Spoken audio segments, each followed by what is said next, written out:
Hey guys, and welcome to the English Shooting live stream here in the Bluefield Sports gun room. As always, I'm joined by Connors, aka Mr.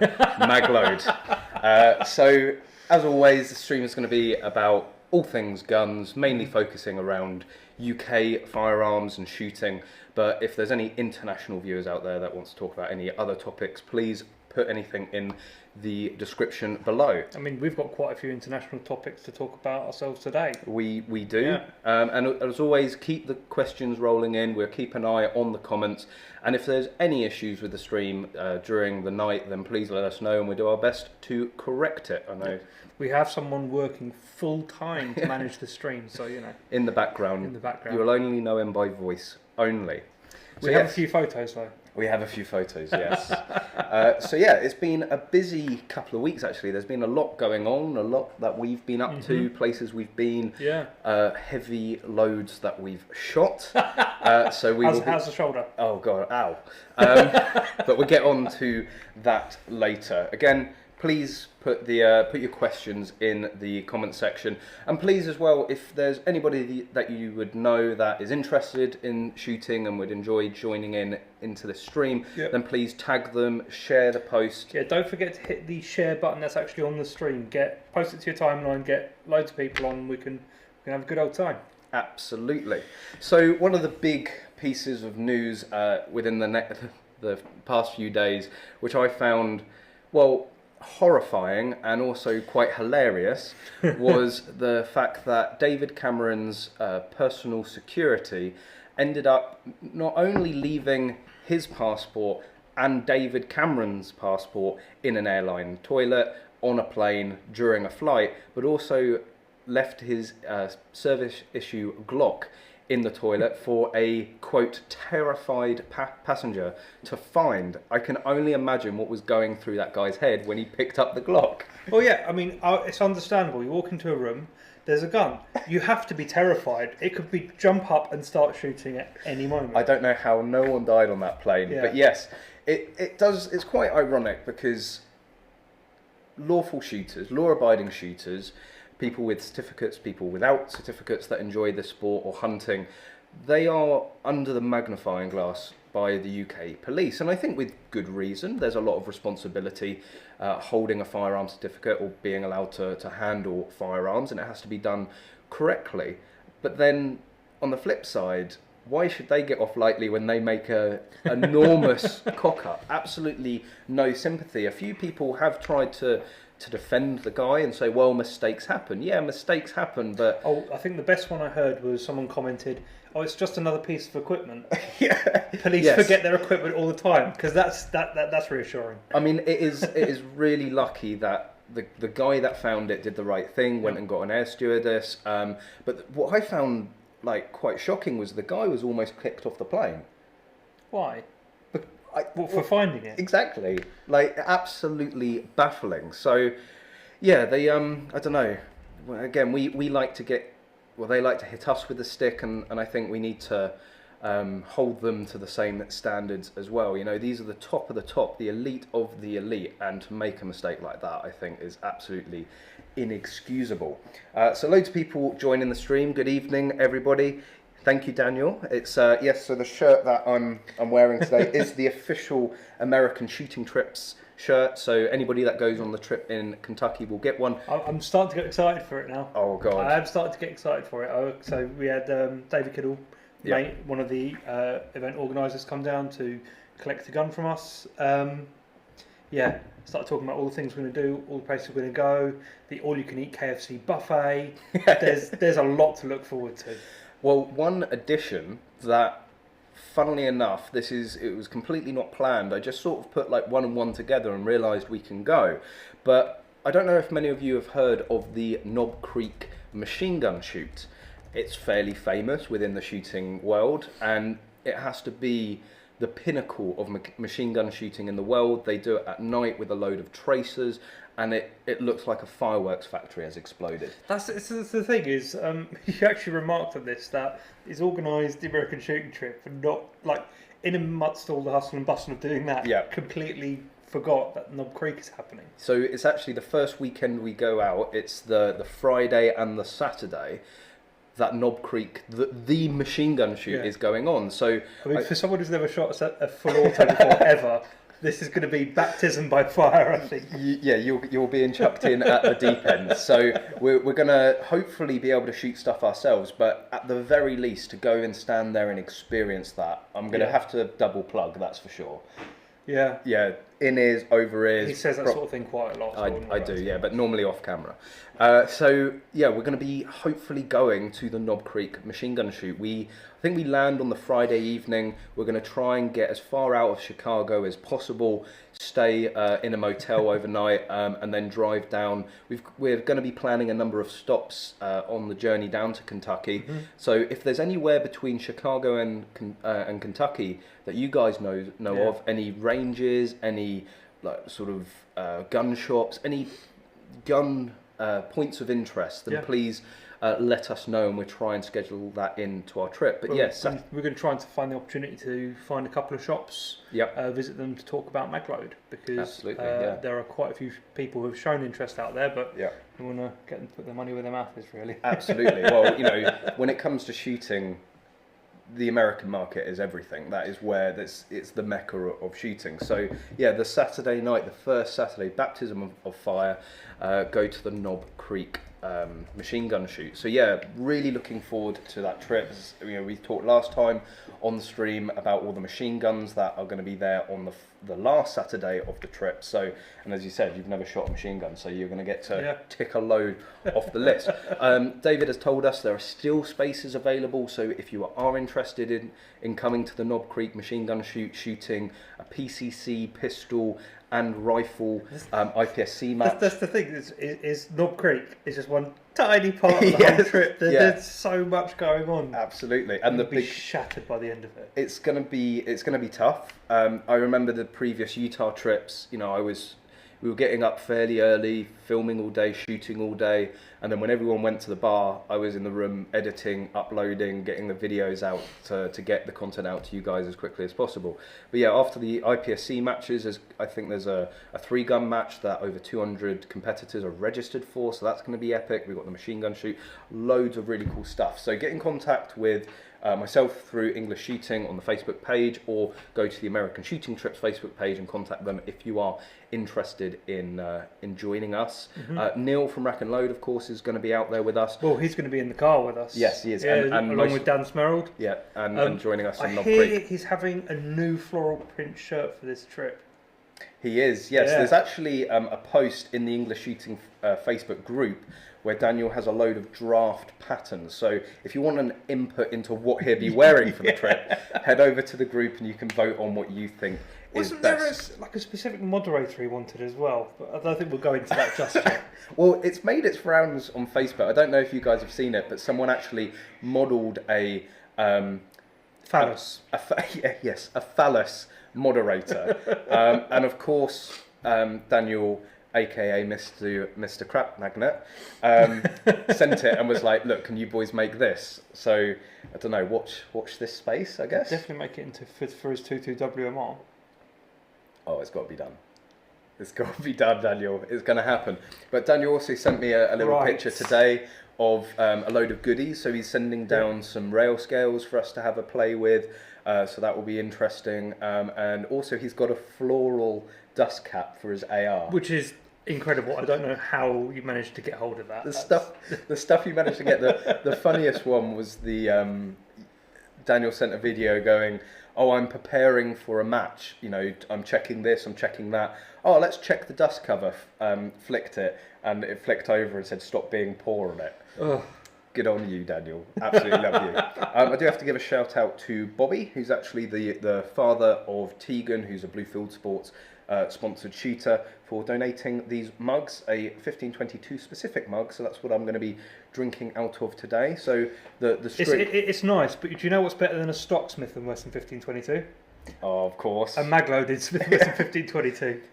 So this stream is going to be sponsored by Smith & Wesson. Definitely not. I think pretty much every stream is basically sponsored by them. They are, because we plug the absolute living crap out of the 1522. In our opinion, it is the best mini competition rifle. gun. Best competition. Best competition gun. Best mini rifle, questionable, because what do you want out of your mini rifle? There are arguably better guns out there, like the Chris. Yep. Well, funny you should talk about that. We're actually planning on doing an updated top 5 mini rifle video. And so, you're planning on an updated top 5 semi-auto. Absolutely. And you're planning on an updated top 5 pump action. No, I never made the pump action. Right, he's planning on a lot of things. I plan on loads of videos. It's just time, but we are gonna get to it. You'd have more time if you got out of bed earlier. Yeah, but I stay up too late. I mean, at least I'm not an old woman and go to bed at 7. Look, professionals have joined us. Neil's online. Hi, Neil. Hi, Neil. Are you looking forward to Kentucky? The fact that you've just joined, you've missed the awesome news that we're actually going to be going to the Knob Creek machine gun shoot on the first Saturday that we're over there. So bring as much money as you can, because we ain't bringing any. There's going to be miniguns, full auto, everything. Oh. So we're going to be looking forward to that. I know I can't shoot a minigun because I can't afford it, but I would love to be standing next to one while someone's shooting it. Just for the novelty, just like, can I have 10 rounds? But that'd be enough. That would be enough. At least you could say you've shot a minigun. Yeah. So another reminder as well about the current giveaway that's running on English Shooting. Yep. Of course, the channel hit 20,000 subscribers, so I thought I'd mark it in the best way possible by giving away a gun. The gun's actually conveniently behind us here, so it is. And a big thanks to Bluefield Sports for supplying the gun. Absolutely. So Bluefield Sports. We are in the Bluefield Sports gun room doing the stream as I speak. Donated the gun, and very kindly, Connors from Magload donated all of the parts. And I believe this is pretty much going to be the Magload package. So keep an eye on the Magload page, because you're going to be able to buy a Smith & Wesson out of the box, ready to go with all the bits. So I've just seen as well, Johnny Carter has joined the stream from the gun shop, not too far away from here, down in Botley. Definitely a place where you should go and check out. Hi, Johnny. So as you know, if he drives really, really fast, he'll be able to get here and join us on the stream. You could. You could. The door's open. Come join us. You know where we are. It's a challenge. It's a challenge. Yeah. Can you He won't do it. He's far too scared. Yeah. Yeah. Don't do it, Johnny. We could fit you right here. Yep. We've got a third stall. That's not a stall. So yes, the English Shooting giveaway is currently running. Head over, well, if you're watching this, you're probably already on the page, so there will be a giveaway post. Make sure that you've liked the page and shared the post, and you'll automatically be entered. But as I was saying, as well as this... And it's international. International, we'll ship it, any prize internationally. One way or another. Even if we have to deliver it ourselves. So, as well as this rifle, there's also a £250 American shooting trips voucher for any of the trips this year, so you could get a very good discount if you are tempted to join us. And also Dorset Woodland Blades has donated a police blue dual mag pouch for the magazines for this as well, so you will be absolutely ready to go with your mag holsters. And also I was contacted by a gun lubricant and sort of general maintenance and cleaning manufacturer. They're going to be sending down some bits to add to the live stream as well. Of course, when it comes to gun lubricants, nothing really compares to Maglube. Well, we'll have to put it to the test, and you'll have to be very impartial. Of course it will win, because you're not impartial. But, yeah. And also, I am very impartial. I tell you when I think it's crap. You do. And also, guys, we have this. I'm going to have to stand up. Like, it's a fairly large box of swag. It is. So some of those shirts are mine. Some of them are. Some of them are mine as well. Yes. Because you're not getting them all of them, because they're too cool. So I believe those... KFC ones, are they? These are the KFC ones. Or is it... So David is it from... This one? It's that one. No, put that one away. Stop rocking the box.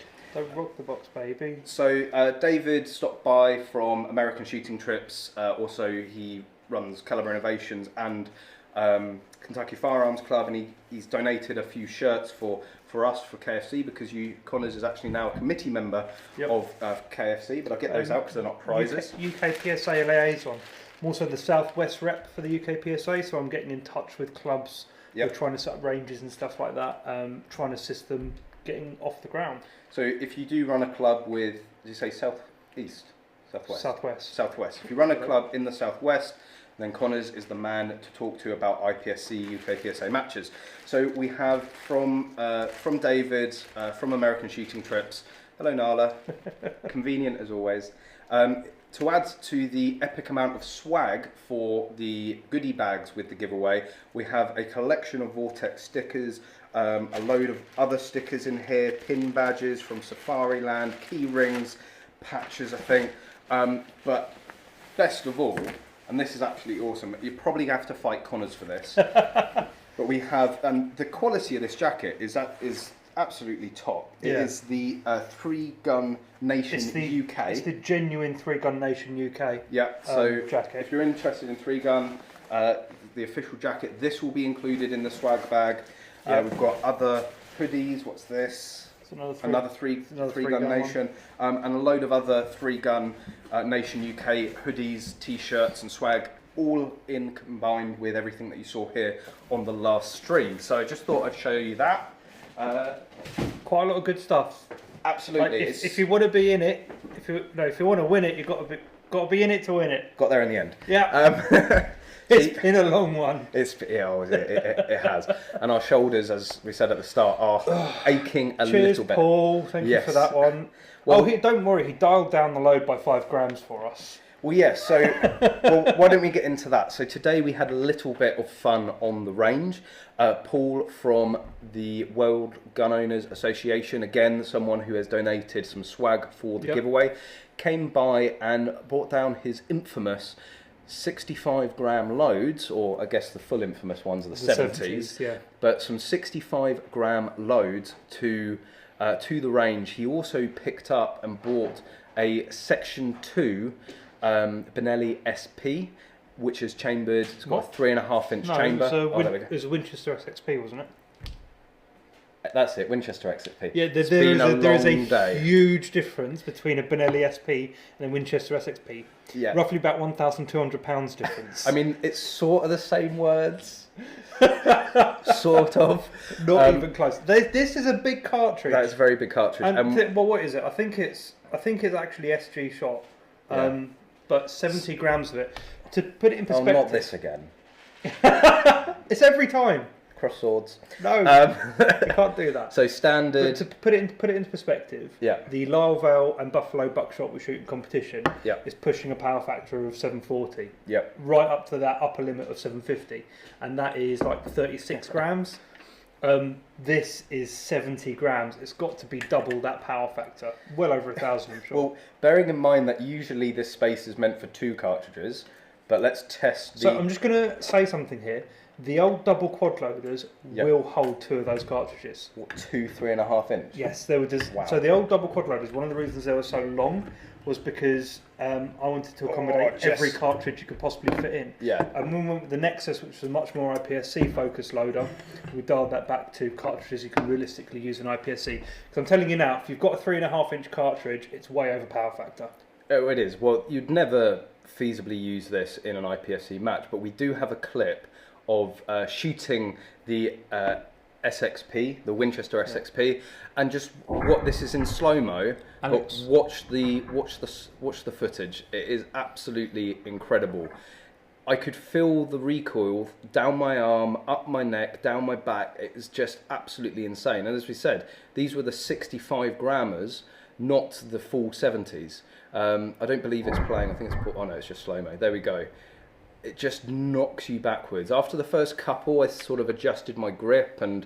the gun still starts its motion by moving out of your hands and into your shoulder. It like goes before everything else follows.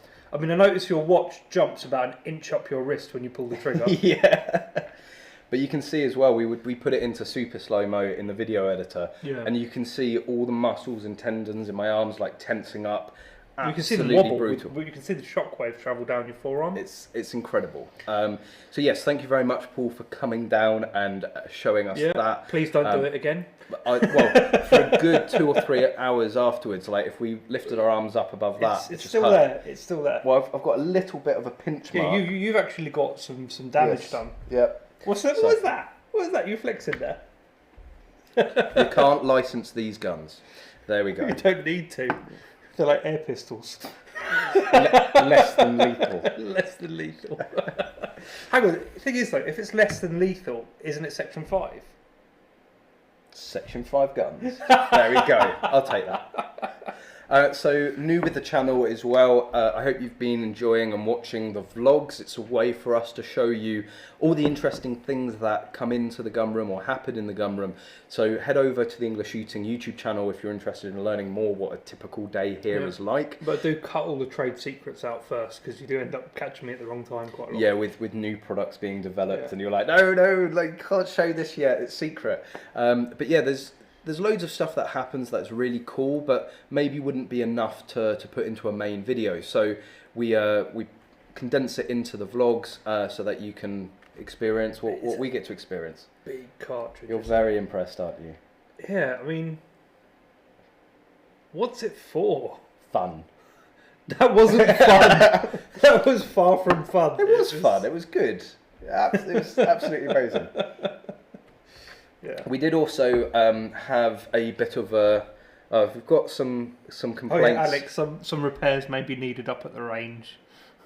Oh yeah, that was the targets. Well, so we have hanging gongs, and they're hanging on 2 posts, and the amount of energy being transferred into the gongs actually pulled one of the posts off of one of its screws. So it just needs another screw put back in it just to make it upright again. Yeah, it's kind of it's just pivoting on one screw. It just completely collapsed.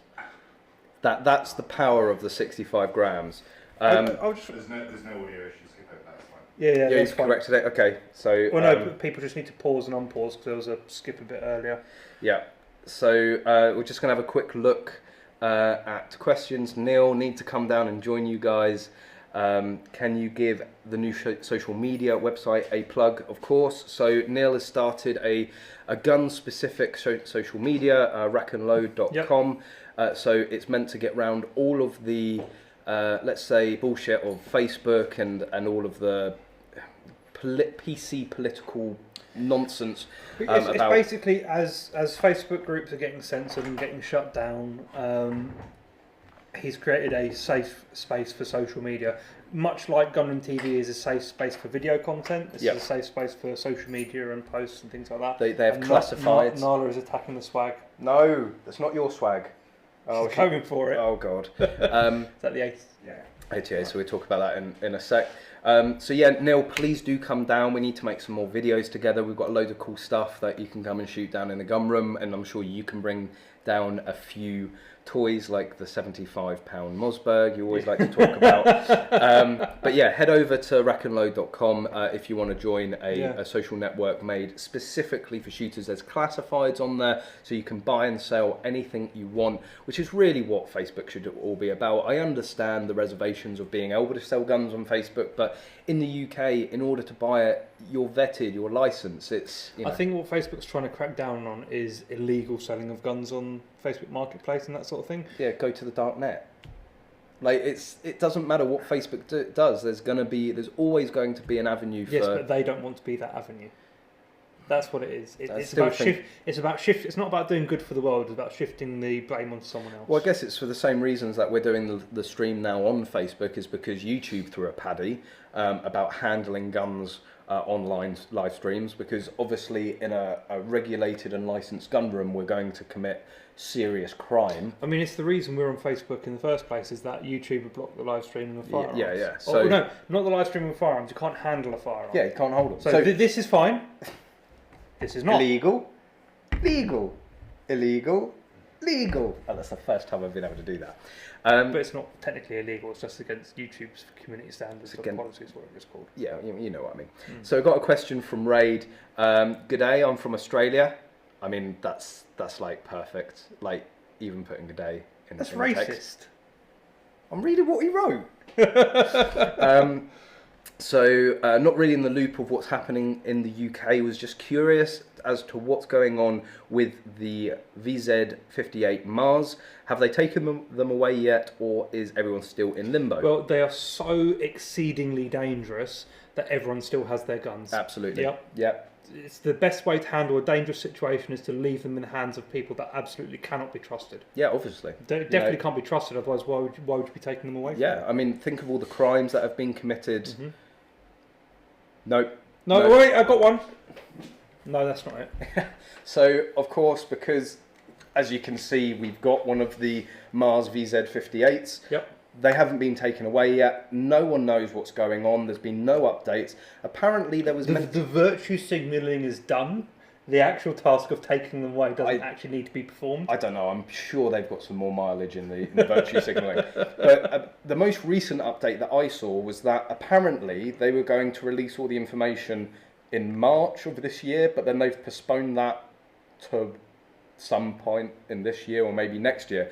So no one even knew that they were planning to release anything in March. So we still got them. You know, basically you can't transfer them. You can't do anything with them. I think the only thing you can do is go and surrender one into a gun shop if you want. But obviously paint it pink.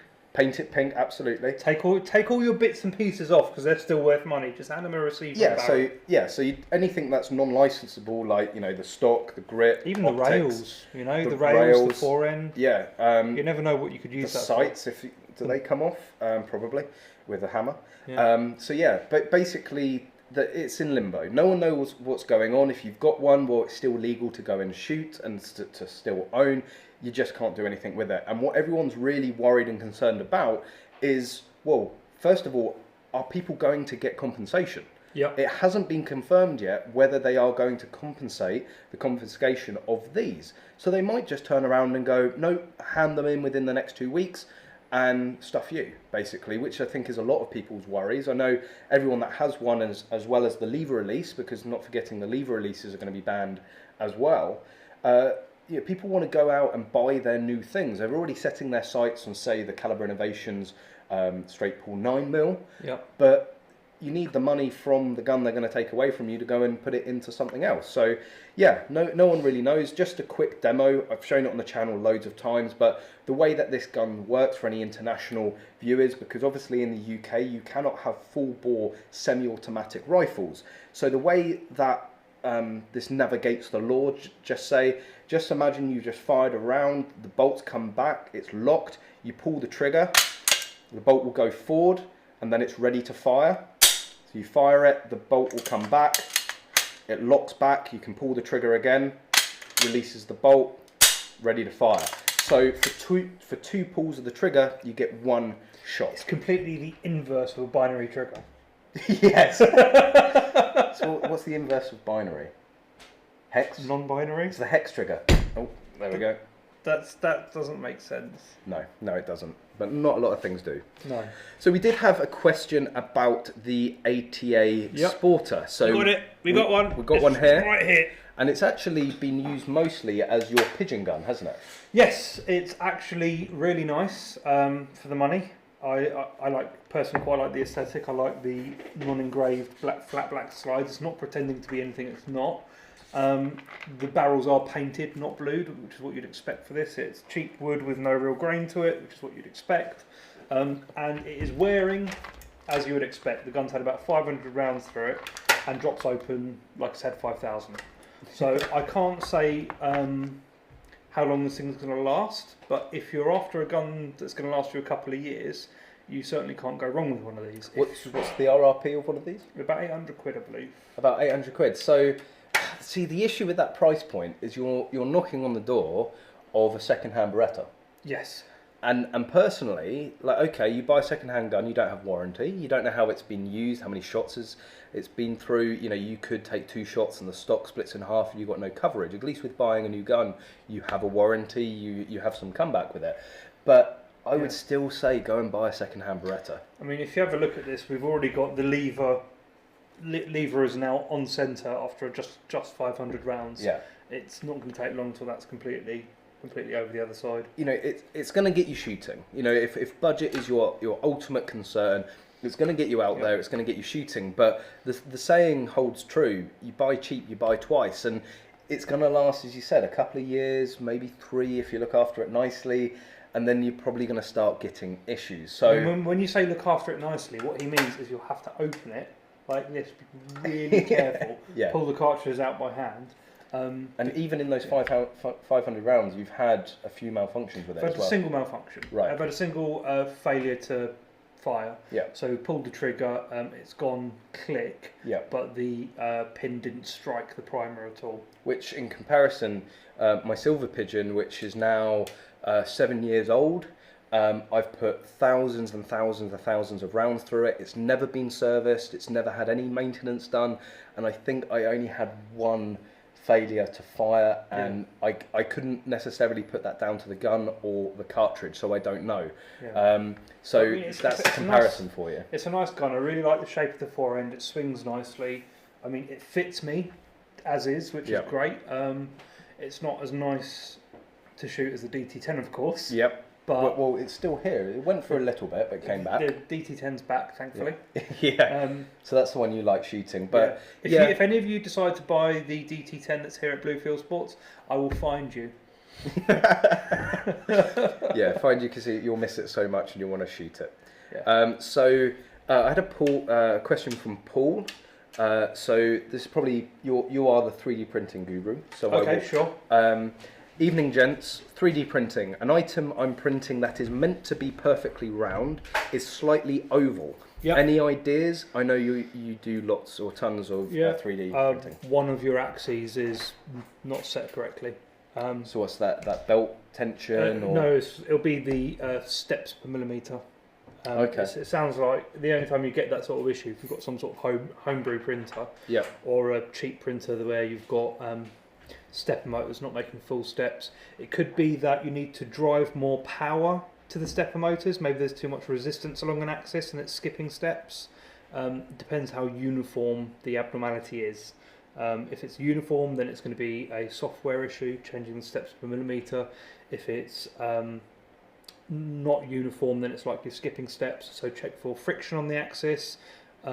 Check for that the steppers are being driven hard enough. They shouldn't be cold after printing half an hour. They should at least be warm to the touch, not hot, just warm. Are there any other like websites or forums you would suggest looking into? Not that I know of, really. No, okay. I'm sure there's plenty of stuff out there if you Google it. Okay. But that is a basic setup issue rather than a software issue. There may be some X, Y or Z compensation in your slicing software, so you might want to check that as well. Make sure that there is no extra scaling in any particular axes. Don't be tempted to compensate for that sort of issue with scaling. You need to find the root mechanical or software cause and fix that. Cool. So is that too geeky for a live stream? No, we like geeky. We're all a bit geeky, certainly when it comes to guns. I did see a comment about any special guests tonight. Unfortunately, next week. You're just stuck with us this week. Next week. Is it next week or 2 weeks? Next week. Is it next week? So no, the next live stream. Yeah, so 2 weeks time. Next live stream, 2 weeks. 2 weeks. I'm glad someone switched on. I hate you. No, it's not. So next week, and I believe... Not next week. Not next... Oh, God, you got me doing it next now. Live stream. Next live 2 stream. Weeks time. In 2 weeks' time, on Thursday, in 2 weeks. Somebody who I believe has joined us tonight, he might be there still. He's on and off. He's on and off? Because he's commuting home. Okay, he's commuting home. How is he watching us commuting home? On the phone. That's why he's on and off. He's on the train. On the train? Oh, okay. Well, you thought he was driving! Yeah. Please don't watch this stream and drive. Being on a train's fine. But anyway, next live stream in 2 weeks' time, we're going to be joined by Ben and Emma Ducker. Now, Ben Ducker within the world of shooting within the UK and internationally is a name that you may have heard of. He ended up becoming the UK PSA Open champion for 2019. His wife is also a fellow competitor, picked up ladies champion in Open as well. I believe they both picked up, Ben picked up Open, or was it second in mini rifle? I think he got second in mini rifle. Josh Hicks was first. Josh Hicks was first, and Emma picked up ladies mini rifle champion as well. So two very high caliber shooters. Ben has an absolute mountain of experience. Has been all over the world shooting. And a mountain of trophies. He's going to be bringing down a lot of his gear, including the guns that him and Emma shoot, as well as his 30 odd Smith & Wesson 1522 mags. Even in shops I've never seen that many mags, and he's going to give us a real third mini rifle, he said. Third in mini rifle. It's still an incredible achievement, especially combined with all the other awards he picked up during that considering night. Who's competing in mini rifle at this moment, it's a very close competition up at the top there. So yeah, Ben's going to be giving his recanting stories and experiences shooting internationally. He won the King of the Hill, King of the Mountain, Rifle King.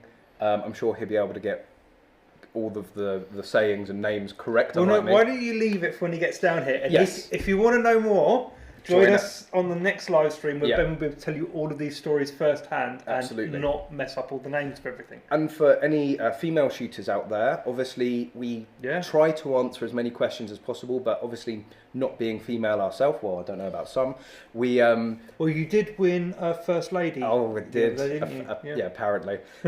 So Emma will be able to answer any questions for female shooters. If you're thinking of getting into shooting, she'll be able to say actually, she'll be able to answer a lot of questions about getting onto the competition circuit. Yep. Last year, I believe, was her first full year on the competition circuit. Yep. So if you're umming and ahhing about whether or not you want to get onto the circuit, that'd be the chance to ask her questions.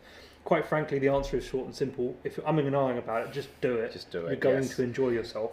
And if you want a taster, if you want to hit the ground running, Bluefield Sports does offer the safety courses for the UK PSA in long gun at the moment, but hopefully short gun in the very near future. Yep. And also training or taster sessions. So nothing performance coaching. So performance coaching, but also taster sessions. So if you don't want anything that's particularly structured, you just want to shoot a selection of guns and get a feel or taste for it, then get in contact with Bluefield Sports, and the glamorous instructor here will be able to take you for a day of shooting. Talking about a day of shooting, we had a recent day on the range, and a question from Gareth Cooper. Good review on the RR, thank you very much. It was an enjoyable video to make. Anything to add? I think we included it all in the video. The one thing I did miss was that it was an inertia gun. But obviously... So there were a few things I think you missed off on your video, which is going to be covered in Gunroom TV. On the Gunroom TV video. So if we talk about the trigger. Yep. The trigger is very, very heavy and very long, but has a very positive reset. Now, a heavy trigger in practical shotgun really doesn't matter that much. The long triggerness might not, but the heavy reset is very tactile. You know it's reset, and you know you can get onto that next shot. It's actually, it'll be a Marmite thing. Some people will hate it, some people will love it. Like if you're standing there dry firing it, you'll hate it. If you're shooting it in a competition, you may like it. I certainly didn't find it slowing me down too much. What did slow me down was the butt pad. Yes. The rubber butt pad was very, very, very grippy. Now, something I'm quite particular about anyway. But we spoke to David, and they will look to see if there's anything they can do. Maybe changing out the butt pad for something a bit more slippery. It could be a very simple solution. So if you haven't seen the video and you don't know what the RR is, head over to the English Shooting YouTube channel.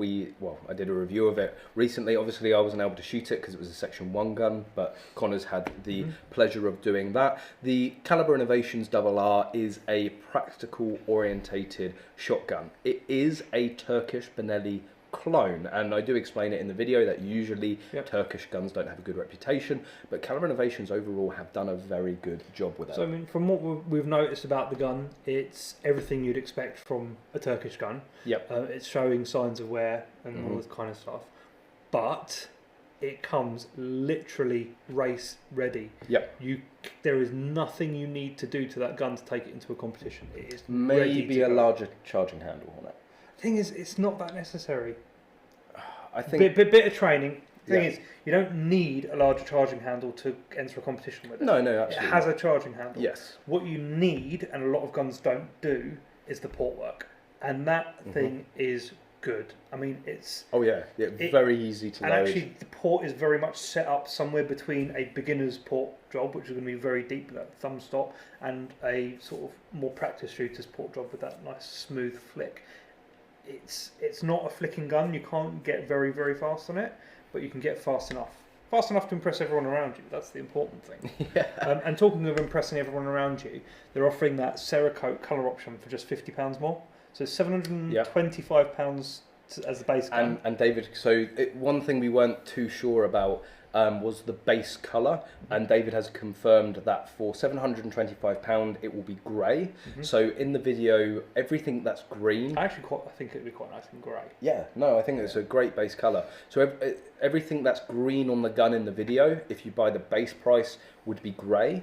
But as Connor said, for an extra £50, making it £775, you can have an array of different colours to choose from. We're still talking half the price of an M2 SP before you take that M2 SP to go and have port work done on it, you know. So yeah, keep the questions coming in. We're just trying to catch up at the moment. So I'm going to answer Aaron's question. I know there's more questions in between, but what are the first steps to take to get into official UK PSA comps in mini rifle? Step 1, win yourself a rifle. Step 2, take your UK PSA long gun course, although not necessarily if you only do level 1 competitions. You can enter level 1 competitions straight off the bat with no safety course. And it'll be a great way to cut your teeth. Get onto the UK PSA website, look at the match calendar, see what level 2s are being advertised. Not all clubs advertise their level 1s and level 2s, so it may be worth speaking to your local club to see if they've got any matches coming up. There's also the UK PSA Facebook group, and on Facebook obviously, that you can go in and ask questions. Anybody who's running a match will more than happily direct you their way, because they always want as many people as possible at the matches. There's also the UK PSA forum on the UK PSA website. Again, you can ask questions in there, and there's a calendar and various updates of matches being held. Also, if you want to talk more in depth from a variety of people that are very experienced within the UK PSA, go to the Great British Shooting Show. So it's going to be next weekend, and it's a sort of separate topic on itself, the 14th, 15th and 16th of February. And the UK PSA will be there on the Saturday and Sunday. So if you want to go and talk to them, even sign up to the UK PSA, I believe membership's only something like £50, and that gets you access to not only matches in the UK and the training courses and stuff like that, but they have a selection of guns out in Nizza. They run trips out internationally for big major matches. So it really is a gateway to practical. Just to clarify the whole Nizza thing, because if you're not aware of it, the UK PSA does have a way, working with the NIPSC region, of getting UK shooters shooting handguns within the UK. You do have to take a short flight over to Northern Ireland, but by the graces of the NIPSC, Great British shooters can go over there and shoot handguns. But do not bring magazines. Do not bring magazines. So something very interesting, and this is a bulletin that's gone out, I believe. In Northern Ireland, a magazine is considered a restricted component of a firearm and treated the same as a firearm. So I know that people have been buying magazines and trying to fly over to Northern Ireland with them, so you can have more magazines. Do not do it. Don't do it. Do not do it. They're treated the same as firearms. Now, I believe the Northern Irish FEOs have been very understanding in this, but at the same time are warning people not to do it, because at the very least they're going to be confiscated from you and destroyed. Well, at the worst, you'll land yourself a stint in prison. So that reminds me of a trip out to Prague. We went to, I still need to make a video on it. It was while the channel was shut down, but we all went out to Prague and did some 3-gun shooting, an incredible experience with Kentucky Firearms Club. Maybe save the story for another time. Why? Is it the story I'm thinking of? It depends which story he's going to say. Oh no, so it's about the magazines. Magazine's fine. Magazine's fine. What? Well, no, that. Okay. So basically, I'd gone out there. I don't know why. Oh, that's right. I'd grabbed the camera bag and I had some prototypes of magazines in there. Well, Smith & Wesson magazines, but I had a prototype clamp for it. So we. Mine's still better. No, it's not. And we went out there, and we ended up going to one of the lounges on the way back in the airport. Had a few too many G&Ts. Ended up leaving my bag in the business lounge there. Luckily, Daniel Smerald had a later flight, so when he went to leave, he noticed this bag was left there. We were actually sat on the plane still in Prague, and he messaged going like, "Is this yours?" I said yes, and he sort of had a look through it, and there's these 2 magazines. Now, Personally, I wouldn't have had any issues taking it through security because, well, in Prague they're not a licensed part, they're inert effectively, but I'm not going to ask somebody to take the risk for me on that. So he ended up having to bin surreptitiously at the airport these 2 magazines. So no, there wouldn't have actually been anything wrong with taking those on the plane with you. We wouldn't advise it. Well, but yeah, technically nothing wrong. Yeah. Well, yeah, they were in hand luggage. There's nothing wrong with them because you know the thing that you're not allowed to have on the plane is the gun. You're not going to do much with just the magazine. It's like a box. I know, but try telling customs that. If the magazine had ammo in it, maybe a different situation. As a dear friend of ours experienced when he took a round of 223 with him to, where was it? It was Hungary. That's right. Yeah. No, quick phone call to the police, and that round was removed from his bag. We'd have to put it on hold for a minute. But the other story, which I think is infinitely better, because there was no. You're looking at me, so it's going to be bad. Because there was no intent, and it was like 2 years ago. But it's really good. And I tell so many people the story off live stream. Anyway, moving. I'm watching you offline. Moving swiftly onwards. Okay, so we'll leave that story for another time. Let's just answer a few questions real quick. James, have any of you guys shot the Derrier Lion shotgun practical? I'm not sure about the Lion, but I have shot a Derrier open gun. It was extremely good, functioned flawlessly. Would recommend. I think RØDE are currently importing those. Now, I wouldn't say that about very many of the Turkish open guns coming through.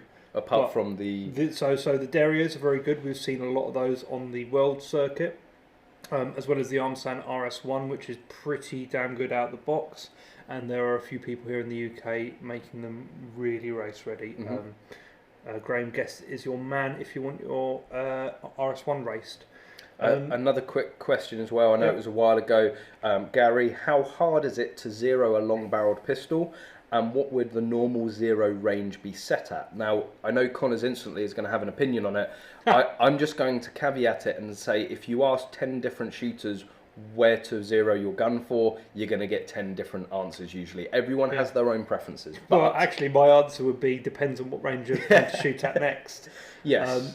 If I was heading up to Silverstone, I might want to check my 100-yard zero. Yeah. And then zero for like a 18 to 20 yards. Whereas if I'm shooting at somewhere like Worcester Norton, I'd probably go for an 18 to 20 yard zero and then work out my holdovers up to about 40. I guess really is depending on where you're going to be shooting it and what disciplines you're going to be shooting it at and the sort of average range you're going to be shooting it at will depend. Well, that will sort of judge where you should zero it. And really, you also need to consider that an A zone isn't a round target. It's a long box. You have some up and down to play with. Yeah, absolutely. And in terms of how hard it is to zero a long barrel pistol, well, really depends on this pistol. Well, it depends on the pistol, depends on the sights, yeah. But really it should be exactly the same as zeroing a rifle. Yeah. Obviously, it's better to not hold it yourself, have it rested. So quite a lot of rifle rests that you find, they have a padded area in the middle section that is for zeroing pistol. So you rest it on the front, the heel of the grip rests on the padded section there, and you should be able to bring it down enough to be able to start zeroing. Yeah, obviously you want it to be consistent when you're zeroing it. If you're moving the gun around, then your 0 point's going to be going all over the place. Another quick question, Neil, is the Caliber Innovation RR exported overseas? I don't believe it is at the moment. I know Caliber Innovations have an import license because they bring a load of guns into the UK, and they've arranged various one-off guns to be brought into the UK. I'm sure they could facilitate the sale overseas. There will be, I'd imagine, a bit of a charge for doing that. But get in contact with them. You can reach them on Facebook. They've got a Facebook page and also their website. So I'm sure they will try and do absolutely everything they can if you're interested in one overseas. And not forgetting that the team that run Caliber Innovations are also the team that run Kentucky Firearms Club and also American Shooting Trips. So if Neil, if you are an international or if you're an American viewer, then they will be over in America with some RRs. I'm sure there's something that they could work out if you're able to get to Kentucky. Yep. Phil Harris is in the UK. Is all practical shooting done with rimfire? Nope.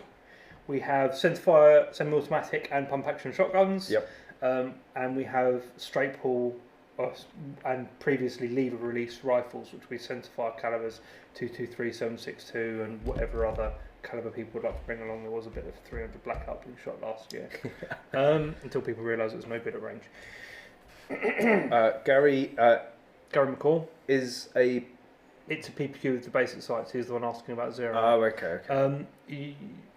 Elevation and windage adjusted as per. It's I believe windage is done on the front sight, elevation on the rear sight. If you have a rear sight. If you have a rear sight, you don't have a lot to play with.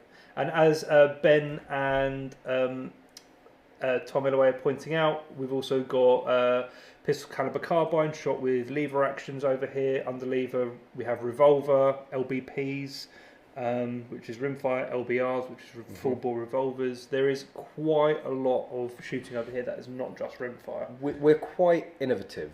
You know, when we get a block put in our way in terms of firearms law, it usually doesn't take us long to find somewhere else to be able to do the sport that we love. It's still a shadow of the disciplines we should be shooting in order to compete on a global stage. Yep. For instance, last year when the team wanted to train for the rifle world shoot, they actually spent a bit of time out in France because that was one of the only places they could shoot semi-auto rifles. Yep. In the run-up to the world shoot. Maybe Ben will tell us a little bit about that on the next stream. Well, yes, because Ben was the the highest ranked Brit of the team. Yeah. And we were there to witness him absolutely tearing up some stages. It was incredible to watch. It's not too bad a shooter. Thinking about it. He's pretty all right. Pretty all right. Well, it's actually a good segue into something that we wanted to talk about in terms of magload, because Ben Ducker is a magload sponsored shooter. He is part of Team Magload. Before we start getting started, yeah. Any healing bench questions? It's all set up. Oh yeah, not forgetting part of this live stream is the healing bench. We're almost an hour into the live stream, not a single request for the healing bench. I'm actually quite disappointed. So if there's any guns within the Bluefield Sports gun room that you want to see on the healing bench, any gun questions that Connors can go over and answer for you on the healing bench, a closer look at any guns. Disassemblies or just, if you want to see the wear on the ATA, for instance, how it's done after 500 rounds and going. We do have a gun that we will get onto in a bit. That probably will be suited to the healing bench. But yes, Team Magload. So if you go over to magload.co.uk, there is a new page which lists, it's not complete yet. We're still waiting for some of our shooters to get back to us. Yes. Rob Jones, if you're there, reply. Rob, you said you were going to send me it last night, like chop chop. But yeah, so you'll get an understanding of the shooters that are involved. And I do say involved, and I mean involved with Magload. So our shooters aren't just people that we give gear to so they can sing our praises. We take their feedback, they help us develop products, because I am not the be-all and end-all when it comes to shooting. Well, you fool me sometimes. Compared to you, I am. But compared to everyone else in the world, there are a lot of other people out there with much more experience than me. So we base our products off of their needs and requirements, and quite often they end up completely speccing a product. Like this, when I first made it, was completely against everything I ever wanted to do with a loader. I wanted to load out of discrete quads. I never wanted to think about loading duals. I always wanted to think in quads. Until obviously I made it, I converted, and when these first came out, I shot 2 level 3 competitions with my old double quad loaders while people around me were using my new loaders, because I thought that was the way to go, and I was wrong. So I don't always get it right. But it's off the feedback of the sponsored shooters, and there's actually quite a selection of international shooters. And also at the moment, if you're not already, if you haven't already liked the Magload Facebook page, please go and do so, because there's various cool posts, not just about products, but also the team. So there's going to be a series which is Meet the Team, basically Meet Team Magload. Yep. The first shooter was Ben Ducker, and keep an eye on it for the rest of them. And I think there's another 5 shooters that aren't on the website at the moment that will, as soon as they give me their bios and pictures, we'll be able to get them up there and show the full extent of Team Magload. What you guys may not realise is that Magload actually does sponsor a lot of people. Part of it is to help shooters who are up and coming. Part of it is to support and gain the insight of very experienced shooters. For instance, the twice Brazilian champion is Lucas Roth, is one of our sponsored shooters. Of course, people like Ben Ducker, Rob Jones, there are a lot of people out there, and they don't pull their punches when they go shooting, so we're not pulling our punches by shouting about them. No, absolutely. You know, they go out and achieve, you know, all the success that they achieve through the hard work, and it's a small way of recognising that and thanking them from Magload. A question from Stuart Knight: do you still have the 300 Win Mag, and have you thought about putting it in a Magpul Pro stock? I've never owned a 300 Win Mag. I did have a Remington 700 in 308. Unfortunately, I sold that when I lost my FAC. It wasn't a gun that I was particularly attached to. I never really got to do all of the tweaks and upgrades that I wanted and a plan for that rifle. And at the end of the day, there are millions of Remington 700s, and I thought, well, I can always just go and buy another one. We do have a 338 Lepore still unfired Ruger Precision here, unfired, new if you want to buy it, great deal on it.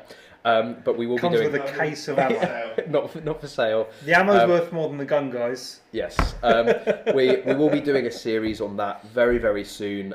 There was a video, again, one of the vlogs, where CJ, he's one of the latest Bluefield Sports sponsored shooter, and he's doing the PRL matches and Hunters Challenge. So for those who don't know, it's Precision Rifle League. Yeah, it's basically a mix between... PRL's not confirmed yet. PRL's not confirmed, okay. But that might be happening. Hopefully it does go ahead. But PRL and sort of the Hunters Challenge, from what CJ has told me, is basically like target rifle had a baby with practical shooting, or CSR. Like there was this real big orgy of shooting disciplines that got together and they popped out. But they sound really, really interesting. I'm going to try and tag along with CJ as much as possible and be introduced and show you guys that. But attached to all of that, all of the really top long range shooters, we're hopefully going to get involved and teach us a few things about long range shooting and really stretch the legs of that 338 Lepore. But no, Stuart, I've never owned a 300 Win Mag. I would like to. Maybe when I get my licenses back, I will pick one up. I have been next to someone shooting a 300 Win Mag with muzzle brake on before. I had a cold that day. It was quite blocked up. After he shot it, I was no longer blocked up.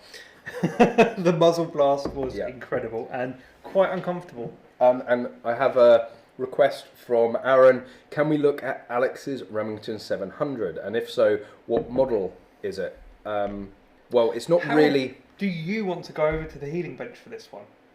Because actually you're more familiar with the Remy 700 than I am. Yeah, but I don't know. Like the illusion I give is I know a lot about guns, but that's why I have Connors, because he knows far more. Yeah, I can go. Because he knows nothing about guns. Well, no, you know more about the 700 than I do. Why don't you head over to the healing bench? Okay, I will. So the Remington 700 behind us, I'm going to disappear over to the healing bench to give you guys a closer look at this rifle. So I'll leave it for Connors, in Connors' safe hands for the time being. Thank you. Someone has asked for the healing bench. I mean, I know you didn't ask for the healing bench. You kind of asked a question and we said, we'll go over to the healing bench. But we spent so long setting the camera and the lights up for this, we figured that we might as well use it at some point tonight. Magload. Thank you. I like that misspelling of Magload. It looks great. Are we ready over there, Callum? Yep, we're ready. Cool. Let's over to Callum. So, welcome to the healing bench. This is actually my first time being on this bench, so I hope I do as good a job as Connor's, but this is currently Alex's Remington 700. Originally, he had it in the synthetic stock that comes standard with the rifle, but as you can see, we have this beautiful form rifle stocks chassis system and stock.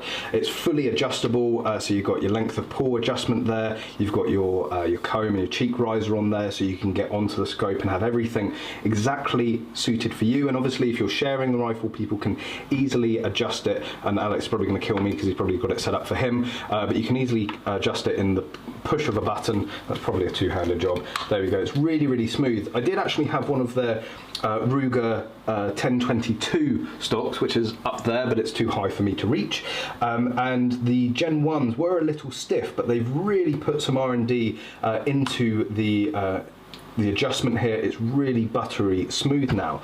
The other new aspect of the Remington 700 here, we did originally have the Magpul magazine and magwell on it, so it's the drop-in, so you can end up putting extended magazines on there instead of the internals. But this is, I believe it's the Lucky 13 kit for it, so it's replaced the Magpul one. The quality on this thing is absolutely insane. So it's a machined part rather than the polymer of the Magpul, but it's really, really top quality. I hope it's coming across well on the on the camera, and if we take the magazine out, if I can remember how you take that out, there we go, it's that one there. The magazine, again, it's got this machined aluminium top that is going to be, well, you could drive over that with a tank and it's going to be fine. The bottom of it is polymer, but it's strong, it's sturdy. I really cannot relay how high quality this is. I believe Alex has also dropped in a Timney trigger in there. He'll correct me if that's wrong. What is it? No, it's standard, because it's a standard SPS Tactical that comes with the externally adjustable. So it's originally this was the SPS Tactical, which I believe was the model of rifle of the 700 that I had. So it is a standard trigger, but it is adjustable. I was always very tempted to drop in a Timney into mine. A difference on this rifle to what I had with my Remington 700 is the bolt handle. So I actually had an enlarged knob on there, insert joke here, but this is the standard one. It is a little small. I think really I should suggest Alex that he goes and gets an enlarged one on there. Maybe Connors can work something out, but that is the standard bolt on there. The optics, which is always important with long range shooting, is the very renowned Vortex PST Gen 1. It's a 6-24x50, fantastic. It's an HST. But yeah. It's an HST. Well, they look too similar. See, as I told you, Connors does a far better job than I do. So it's the HST, which does look very similar to the PST. I actually had the equivalent PST on my Remington 700 and absolutely loved it. It really is going to see you through a variety of different shooting situations. I just cannot get over how good looking this stock is, and we're going to be doing more work with Form rifle stocks. They've actually sent over a few bits for us to play with, which I'm sure will be in a video very shortly. The other addition is the Spartan bipod. So we had the rep down for, who is it? Who's the Ray Trade, who stock and distribute the Spartan bipods. These things are really, really cool. They're magnetic, so you can just pull them straight off. So you can stash it away, and then when you need it, put it back on. This one, I believe, is one of the higher end ones, so you've got all the adjustable legs on it, just on the twist here, but don't give it to Alex because he seems to over tighten them at some points. But yeah, you've got a lot of adjustment there. You can also fold in the legs, if I can remember how you do it. How do you do it? Yeah, that one. That one, yeah. There we go. No. Where? How? Press that lever. That one, it's not moving. No. I promise, guys, these are really good. Maybe it doesn't move when it's off the rifle, but it does collapse in there. Again, magnetic, so you can have it off to the side. When you want to use it, you can plonk it back on the rifle. You can have it so it swivels, or it locks into place. Carbon fiber, lightweight. We were trying to evaluate these for practical rifle, IPSC rifle. Ben Ducker actually came down and had a look at it. There are a few things he didn't like, but it is still a very good bipod for general shooting. The caliber is in the trusty 308, but because it's a renowned rifle from Remington, it really is, well, probably apart from their 870 shotgun, it's probably one of their most famous guns that they manufacture. It's in a range of in calibers, from small to big. They do the short action, the long action as well. So yes, it's this is the current state of Alex's rifle. I know that he's thinking of getting a new scope. I think I said in the video he's looking to paint this one. He's not going to paint it. He's going to get a scope that he thinks better matches the gun. Are there any specific questions for the Remington 700? Which model variant is it? What would you recommend? You asked the question about the bipod. Okay. Did Alex previously have a mod on this? So yes, there used to be the Wildcat mod. That's probably the only downside to this stock, although Form Rifle stocks, they will do custom modifications. So unfortunately, because the Wildcat goes over the barrel, the stock does actually interfere, so that's why it's currently off of the rifle. But I'm sure Form Rifle stocks, if you were to be using the Wildcat mods, they would make the stock a little shorter to accommodate. You could fix with a hacksaw. Or a hacksaw. Please don't give your rifle to Connors, because he's either going to use a hammer or a hacksaw. But yeah, any other questions about this rifle? The question about the variant, it used to be the SPS Tactical. The funny thing I always find with Remington 700s, and this again is a perfect case, and again, unfortunately I was never able to really tweak my one, but there's so many upgrades for them, there's so many things that you can add on and change. It's really like the AR-15 of the rifle world. There's just so many accessories from so many brilliant manufacturers. Of course, more famously, Magpul, I believe, do a stock for the 700. They do their magwell and magazines for the 700. So yeah, I think that's really about it on the 700, unless there's any other questions about it. But other than that, I think it's going to be back to Connors over on the main table, and I will see you guys there in a second. So while Callum makes his way through the maze of cables that he has to get through to get back over to the bench, just want to remind you guys, if you're enjoying the live stream, please share it, get your friends watching. You know, the more questions we get asked, the more we can help you guys out. Well, more importantly, I think it's a fight of analytics. So if you're watching this right now and you haven't hit liked, like it. Like, why are you watching us if you don't like it? So if you like it, hit the like button. I asked that question about every one of your 20,000 subscribers. Yeah, I'm still baffled myself. But yeah, hit that like button. The way that Facebook and YouTube work is all through analytics. And obviously, being a gun channel, they like to drive us into the ground. So fight back on the analytics. Yep. Share us. Fight the power. Give us a like. No fighting anything. No fight fire with don't do that. That got me into in a lot of trouble. Yeah, so please hit that like button. Give it a share. Invite, tag your friends. I believe you can invite friends to start watching as well. So please do that, and it really does help beat the Facebook and on the YouTube videos as well. If you watch the English Shooting YouTube videos, please make sure that you do hit the like button. It really does help with the analytics, and will hopefully push YouTube into the ground as far as guns are concerned. That's enough begging. So in other news, there has been a little bit of chatter recently about the various world shoots coming up. It's going to be quite busy over the next 12 to 18 months. We have the Action Air World Shoot coming up in Russia. We have the Handgun World Shoot coming in Thailand this year. UK PSA has been allocated its slots and is currently taking on requests for people who want to go. And also the UK PSA has now announced that they want people to register their interest for the Shotgun World Shoot, which will also be in Thailand. Well, should be interesting. And on that note, as much as I would love to be going to the Action Air and also the Handgun World Shoot, and as I'm sure Connors would, you do have to qualify. You do have to have shot a number of matches, and even if you meet that qualification, you're then it's basically the best shooters go. So if your results have been good, then you qualify, you get allocated. Historically, the UK tends to get more slots allocated to us for handgun than we can fill. So if you want to go, do make yourself known to the handgun rep, Clive Gamlin, and he will put you on the list, as it were. Obviously, priority will go to the team.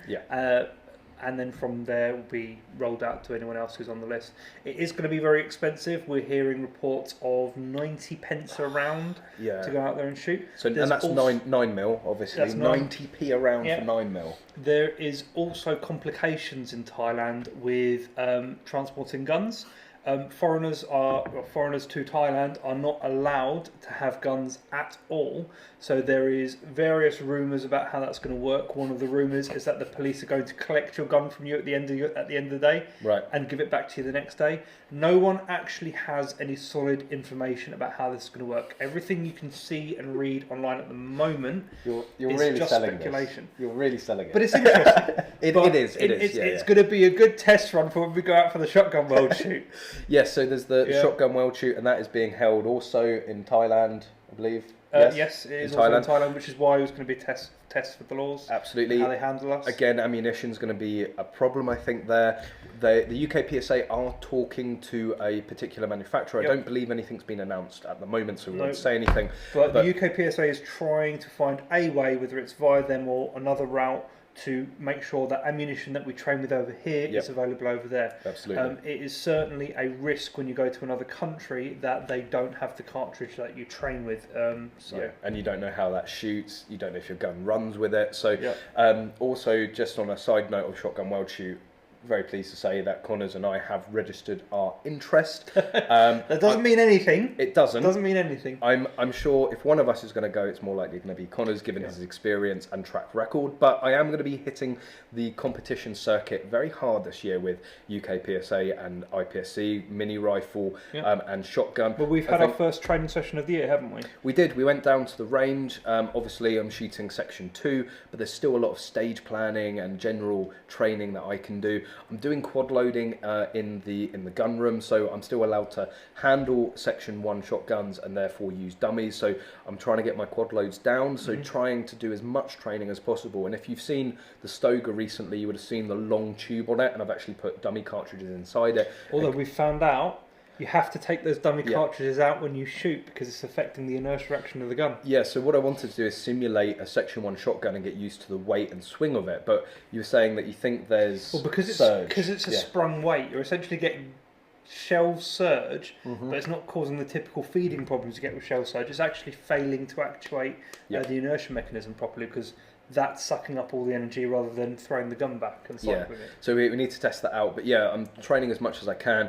The beginning of the year, I will be shooting section 2 on the circuit, but hopefully this year I'll be getting my FAC.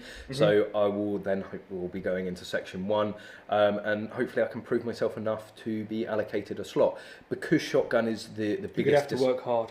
Absolutely. So you're entering standard, yes, which is hot competition at the best of times. Well, so standard manual. Well, standard manual, yeah, of course. But I mean, standard, you've got a long way to climb, and after watching you shoot, you've got a long way to go. Thank you for the support as always. Although I was only 18% off of you. 18% is a lot. Yeah, I didn't think it was too bad with section 2. I'm shooting a pump action. Well, you're quite fast. But yeah, so hopefully I'll be able to go out there with the squad. With shotgun being our main discipline, it is hot competition. And we almost forgot to mention there's another world shoot. There is the mini rifle world shoot in Florida. I think we've already had a look to see if how far away Disneyland is. It's an hour. It's an hour. So we'll be doing that. we will definitely. Well, I would say one thing I think is for certain. We will both be going out to the majority of the world shoots. Whether or not we're shooting is another question, but hopefully we'll be covering it as we have with the Rifle World Shoot for the UK PSA team with Gunroom TV and also the European Handgun Championship. And I really want to go and cover the mini rifle and PCC for only one reason. It's in Florida and an hour away from Disney World. Like, why wouldn't you? Yeah. Well, so quite accidentally as well, Magload seems to have made mini rifle one of its mainstays of the company. Yeah. I mean, whilst we make the loaders, and the loaders have been our bread and butter for the longest time, our 1522 kit and other mini rifle kit has been received so well. Like even like the Tippmann products. Yeah, absolutely. They've been very, very well received. If you have a Tippmann, visit the website and have a look at some of the kit we've got up there. Or a Chris Defiance, or or a Mil-Spec 2.2. So a lot of the Nordic ARs and things like that. CMMGs. Lantec, you can do a Magwell for a Lantec. We have a Lantec SF15 Magwell. It's not 100%, but if you want one, we have the drawings for it. So do let me know, and I'll see if we can make you them one off at the moment until we get it dialed in. Absolutely. We are waiting for someone who said they will bring us down some Lantacs so I can finish off the drawings, get those bang on because they're good quality rifles and they should have some good quality magwells to go with it. Absolutely. Yeah. But why don't you contact them and see if they can send one down? Sorry, couldn't resist. Moving swiftly on. I did contact them and I was very nice. Yeah, but they don't like him because of associations to certain people. It wasn't just me. And actually, the focus wasn't solely on me. No, it wasn't. But if you hadn't pissed everyone off, look, if they're going to go around and do what they did on social media and try and act all high and mighty, and as if you don't do that sort of stuff all the time. Yeah, but I've got nothing to lose now, so. So yeah, Steve, we're running the speed stills again this year. Are you guys coming? So the speed stills, I guess. So this is the Ely speed stills. I mean, obviously we covered the first one. Mm-hmm. There may have been some miscommunications about the second one. I think you should probably email Gunram TV about that so we can get that all ironed out. But yeah, we would love to come. We've been shooting speed still with KFC. Thoroughly enjoying it, and would love to help out with the next Ely speed stills. Well, that's something that's happened in the last 2 weeks. You actually went down and shot with KFC, Kentucky Firearms Club, not the chicken place. Although I like the chicken place just as much. Absolutely, both KFCs are good in our book, as I'm sure you can tell. So you went down and you competed. You did quite well, actually. Not really. You were having a bit of a slow day, but for how disastrous you were saying that it went, it wasn't. It wasn't disastrous. Like sometimes when you go to a competition and you've had a rather heavy McDonald's breakfast, or lack of, actually, because we didn't in the end, did we? No, we did. Did we? Yeah. Oh yeah. Yeah. Yeah, sometimes when you're not in the right frame of mind and you just can't drive fast enough, especially in something like a speed still, the gun's working, there's no problems with that, the dot's zeroed, no problems with that, it's just the nut behind the butt can't pull that trigger fast enough. Yeah. And then I don't think going to the London and Middlesex for lunch helped as well. And then Biltong. Oh god. Oh yeah, a big. Well, that's the thing. It was a club shoot, and it's nice not to take a shoot seriously. Yeah, just have a bit of fun. Very, very funny. When I first got into practical shooting, I was hanging out with a chap called Wes Hay up at Maidstone Rifle and Pistol Club, and I said to him, Wes, I'm not going to take this seriously, and he laughed. He laughed at me. How right he was. Absolutely. But again, talking to Biltong, Paul, again from the World Gun Owners Association, who came down and we shot the 65 gram loads, he bought some homemade Biltong again. Did he make it? He makes it himself. Oh, brilliant. I saw the Biltong and I thought, Paul must be here. Yeah. So he's very kind to us. He's always sending us meaty snacks. We are trying to arrange to do a fairly interesting video series with him. So he's really interested in making venison biltong. Right. I've had venison sausages before. That was delicious. Yeah, I think venison burger, I've had it once or twice. But we, obviously being based on a game estate, there are 1,000 acres of woodlands and fields. It is a hive for muntjac and deer, and all sorts of deer. So we're muntjac and deer. Muntjac, yeah. Muntjac are deer. Yeah, I know. That's why I said all types of deer. Muntjac and fallow, I believe. Is there roe on the estate as well? I'm not sure. No, Alex has disappeared. He has left the building. He has left the building. Quick, we can say anything we want. No, you can't. No, I can't because you're still here. I will hurt you. So yes, I think I'm going to go out with Paul at some point.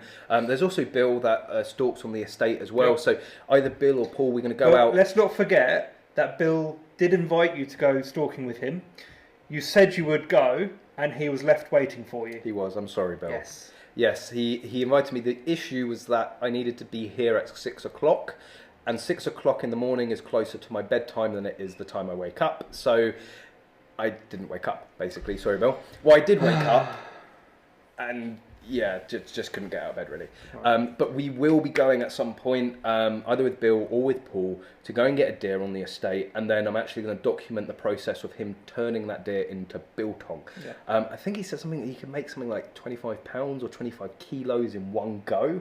Excellent. I mean, that might get us through the week. So yeah, through the day. Through the day. Yeah, if biltong's there, we will eat it. Yes, your digestive system will not thank you afterwards. On to the serious questions. No. On to the serious questions. No, not a serious question first. No, the serious question. David Kiddle. Oh, you come out with some gems. 90 cents around in terms of talking about Thailand with a Thai bride. That's not a very nice thing to say, is it? Oh no, but onto the genuinely serious questions. Do I dye my beard? It looks well groomed. Well, I do not dye my beard, and no, it is not well groomed. It's just it's a trick with the camera. It really is. It is, yeah. It's all weird and bristly and stuff. We've gone. You look on the camera. We've dropped. No, yeah. Are we still live? Just keep going. We're still going. Oh, right. We've got the spinny circle of doom on the screen. So if we have dropped out, you know what it is? It's because I waved my beard at the camera that made it freeze. Yeah, I shouldn't have done it again. Really, the beard has magical powers. Beard power. Yeah, that's what I'm trying to get to, but I'm way behind. Yeah, no, I do have to pick the greys out though. There have been quite a few greys of late. I'm starting to show my age. So Universal Studios is greater than Disney World. Well, it depends what for. But Disney World's an hour away. Well, so is Universal. They're all in the same place. Why don't we go to both? We're going to go Busch. No, sorry, Arius. Busch Gardens. Oh, Busch Gardens. I thought you were calling Arius a bush. I've called him worse. That's also racist. You can get away with it more than I can. That's also racist. It's true in the PC world that we live. But Arius, I don't know why you're ranking Universal Studios more than Disney World. If it's for the rides, then Busch Gardens is definitely better than Universal for the rides.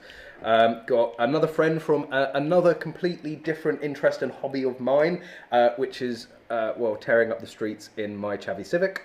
So Mikey, thank you for joining us. There's a group that I'm a part of, and it's like a Honda's owners club basically. We go for various drives. His car looks like a Hot Wheels toy. It does. I really need to do a video on it. Who would be interested in a video of my Halfords Civic? It's good. It's so much fun. Don't do it. Look, no responses. No one cares. There's a delay. No one. Give them a chance.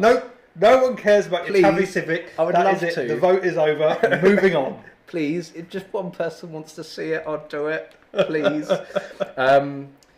Do you use mag lube to trim your beard? Well, actually, funny, Arius. The beard is connected into how mag lube is made, but it's a secret. I don't think Connors wants to divulge it. A squeezing sometimes. There is like you do it like a cow. Yeah, so there is some preparation, but other than that, you just sort of like squeeze. Oh, I've got a bit of mag lube on me. But yeah, that's how mag lube is made. Oh dear. So that would be Aaron's comment of my beard is a 50 cal, whereas your beard is airsoft. It's this conversation all over again. I have a better beard than there was a bigger cartridge you could have picked up there. You went for the small one. There is something subconsciously driving you to this. Yeah, well, I do drive sword battle. No, I do drive a Honda Civic Type R, so that says a lot of stuff. I'm sure. Bullets and Pixels. So that's Tom LOA for you guys that don't know. Race. For some reason, Tom likes to think that his Snoozemobile, a BMW 330i, I believe it is faster than the Civic Type R. It is after you hit a pothole. Yes, probably the only time it would be faster. There are downsides to having a car with low-profile tyres. David Kiddle says that Busch Gardens also have kimono dragons. I'm sure he means Komodo dragons. The kimono dragons are exclusive to that particular geisha district of Japan, I'm sure. Why do people want to see me verse a Komodo dragon, like a kimono dragon? Like, what am I going to do? I'll just run. No, they're fast, aren't they? I don't know if they are. Why? Oh, yeah, Ben's got a new car. Oh, the S5. Nah, Civic will beat it. No, I don't know if it will. I bet you it's limited to 155 mile an hour. There we go. And Connor's can attest. And for legal reasons, our roads are limited to 70 miles an hour. Track. Okay. Definitely on a track. Yeah. We have proven what's faster, a bike or a car on track. Definitely a track. Drag race. Drag race. Tom, what you do in the privacy of your own home is up to you. Savage. The thing is that there is we're certainly going off guns here, but Paul's going to bring his Bandit. Right, my Bandit, your VFR. We'll have at it. No, your Bandit, my VFR. So we're going to have the S5, we're going to have the 330, we're going to have the Civic Type R, we've got a 1250 Bandit, and what CC is your VFR? It's 800, but it's got VTEC. Get the supercharger on it. Get the supercharger on it. I've got my GPR pipes to go on as well. That would be it. Yeah, because it'd be broken down by the side of the road. There was Alex and I decided to take our own cars to the pub after some spirited driving, which the Civic was absolutely fine with. I think your dashboard was like a Christmas tree. Every warning light. Didn't get away from me there. No, but you didn't catch up. Emma's thrown down as well. She's going to bring her ST. Yes. Oh, that could be an interesting. Hot hatch versus hot hatch. That could. Oh no, it's the Focus. Yeah, the Focus is still a hot hatch. And Tom's going 353 instead of 330, as I said. Doesn't make a difference, Tom. The Civic's still going to beat you. I'm just accept it. And the winner gets to shoot the loser's vehicle with a 338. Like, your car will just explode. It's made out of so much plastic. All the bits will fall off of it. It's only held together with duct tape. And tech screws. Oh yeah, lots of tech screws. So many tech screws that when you want to remove them, they don't come out again. No, they don't. Oh dear. Yeah, they properly seized up. That could be maybe like a car gun challenge. What? Okay, I will shoot your car with a gun. I'm happy to do this. For the channel. Why? For the channel, I will shoot your car with a gun. No. Yes. No. You just asked me to. Please no. With the 338. With the 338. We did say we wanted to shoot something big with the 338. Your car is better than anything. And it's there. It's ready to go, you know? So it's okay, you can 3D print it back together. It's basically... At least I don't drive a hairdresser's car, Arias. Right. Okay, enough about cars. This is, of course, a gun channel. Yeah. Is there anything you'd like to see? We are like an hour and a half into the stream with only half an hour left to go. If you want anything on the healing bench, do let us know. Yep. If you guys have got no questions at the moment, I would like to talk about a couple of Magload products that we are working on. Go for it, yeah. So we're always busy here, or certainly Connors is developing new products for Magload, and he's very chuffed with the latest development. So it's not really a latest development. We've quietly launched it on the website, but whilst we have our carbon fibre magazine tubes, which are the lightest in the world, no one has even come close to beating it. The next lightest mag tubes that you can get are still 50% heavier than these are. No, it's like 100% heavier. They're like twice the weight, aren't they? Yeah, twice the weight is 100%. Absolutely heavier. Ridiculous. I remember at the Target shooting show, people were like, well, how light is it? And you would take it off the gun, you'd hand it to them, and they would actually they'd be like, what? Like the look of surprise on their face was incredible. One of the things we did on this mag tube purely for aesthetics was this internal end cap, but you do lose about 30mm of space, and because we offer these custom cut to length, they're very popular with modified shooters. Yep. But modified shooters need to make the most of that out of their tube possible. So we launched a few weeks ago the external end cap, which gains you all of that internal space back. You literally are losing a couple of millimeters off the end where the end cap is. So personally, I do prefer the aesthetic as that. It looks a lot nicer, sure, but this still looks nice. I tried to make it look as good as possible. Some of the early prototypes were quite bulbous. Yeah. But this is slimmed down as much as possible. Just like the Civic, it may look Marmite, but it's all about performance. So yeah, that's one of the latest products. But you do have another one that's in actually the very early stages of development. If you wanted to grab that. Oh, another product, yeah. Yeah. So whilst Arias is on here, just he'll appreciate this. Yeah. So Arias is actually another Magload sponsored shooter. Has he sent his bio in yet? Yes, yeah, he's on the website. Oh, he's on the website. Yeah, yeah. So if you go over to magload.co.uk, you'll be able to see Arias's full bio of his shooting career. Yeah. No, it's not the gun we're making. That was probably really loud for all of you. Sorry. But RIP headphone users. Yeah, RIP headphone users. I've been working on a new base for high kappa mags. Yeah. We'll roll it out to Glocks and things as well. It is a slip-on base made out of incredibly soft rubber. It's taken us a long time to find the correct rubber that's got the right characteristics of shock absorption and stuff like that. Absolutely. The idea is to take as much of this kinetic energy as possible and turn it into heat.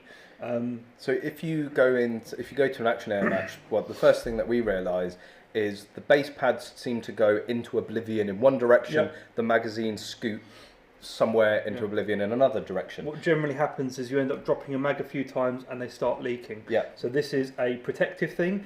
It is built to the absolute maximum that is allowed in Action Air rules, because Action Air has some very specific rules regarding magazines.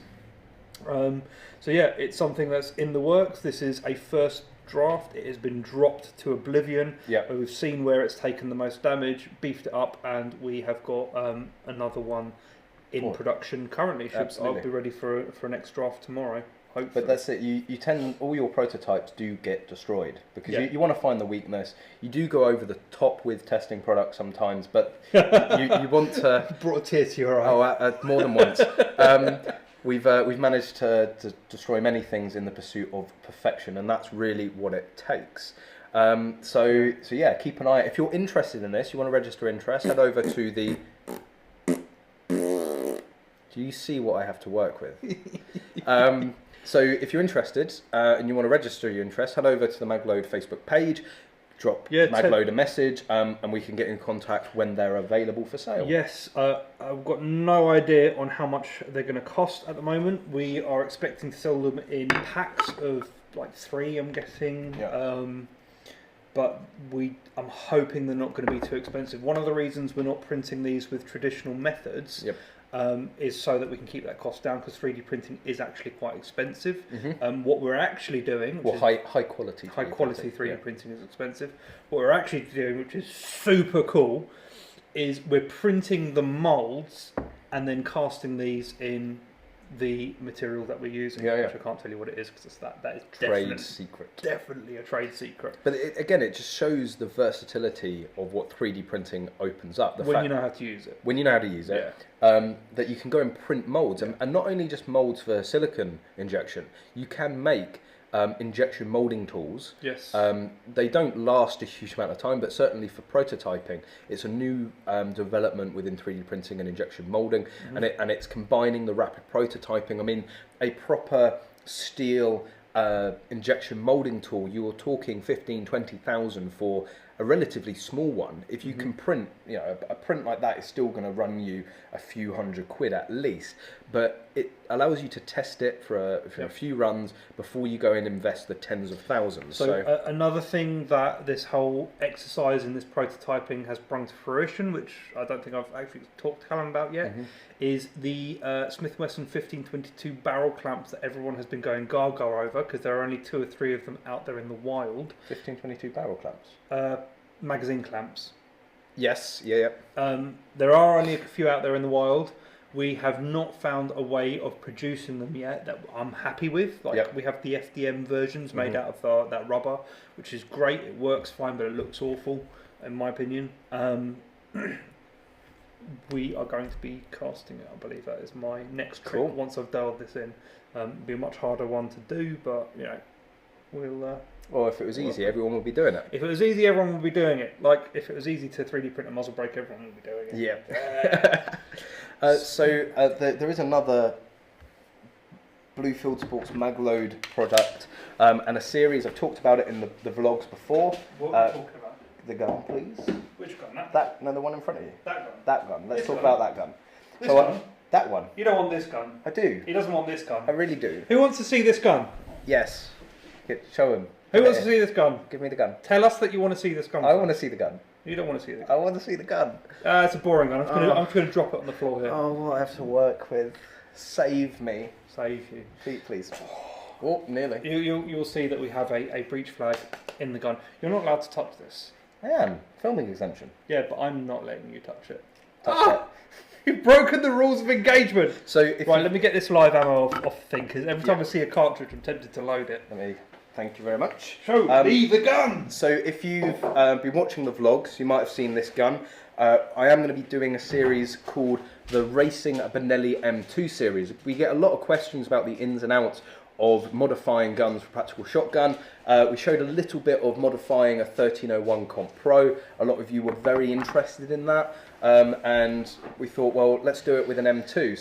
So far in the videos, again, the videos aren't out, but keep an eye on the English Shooting YouTube channel. If you're not subscribed, please go and subscribe and hit the bell notification so that you get notified of any new videos, especially if you want to see this.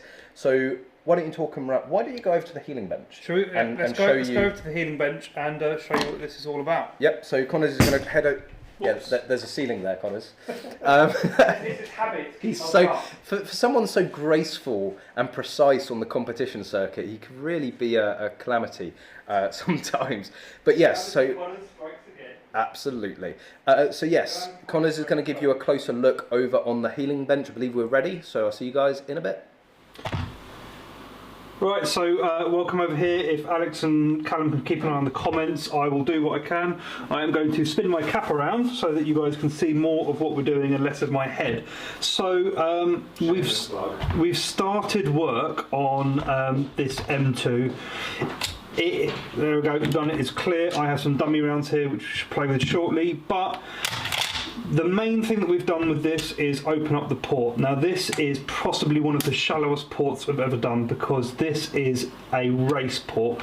It is not really meant for beginners. It's going to take a certain amount of technique to load, but what it does do is it enables you to load some cartridges very quickly and your thumb will skip over the top, allowing you to recover that quad, come back for that second stack.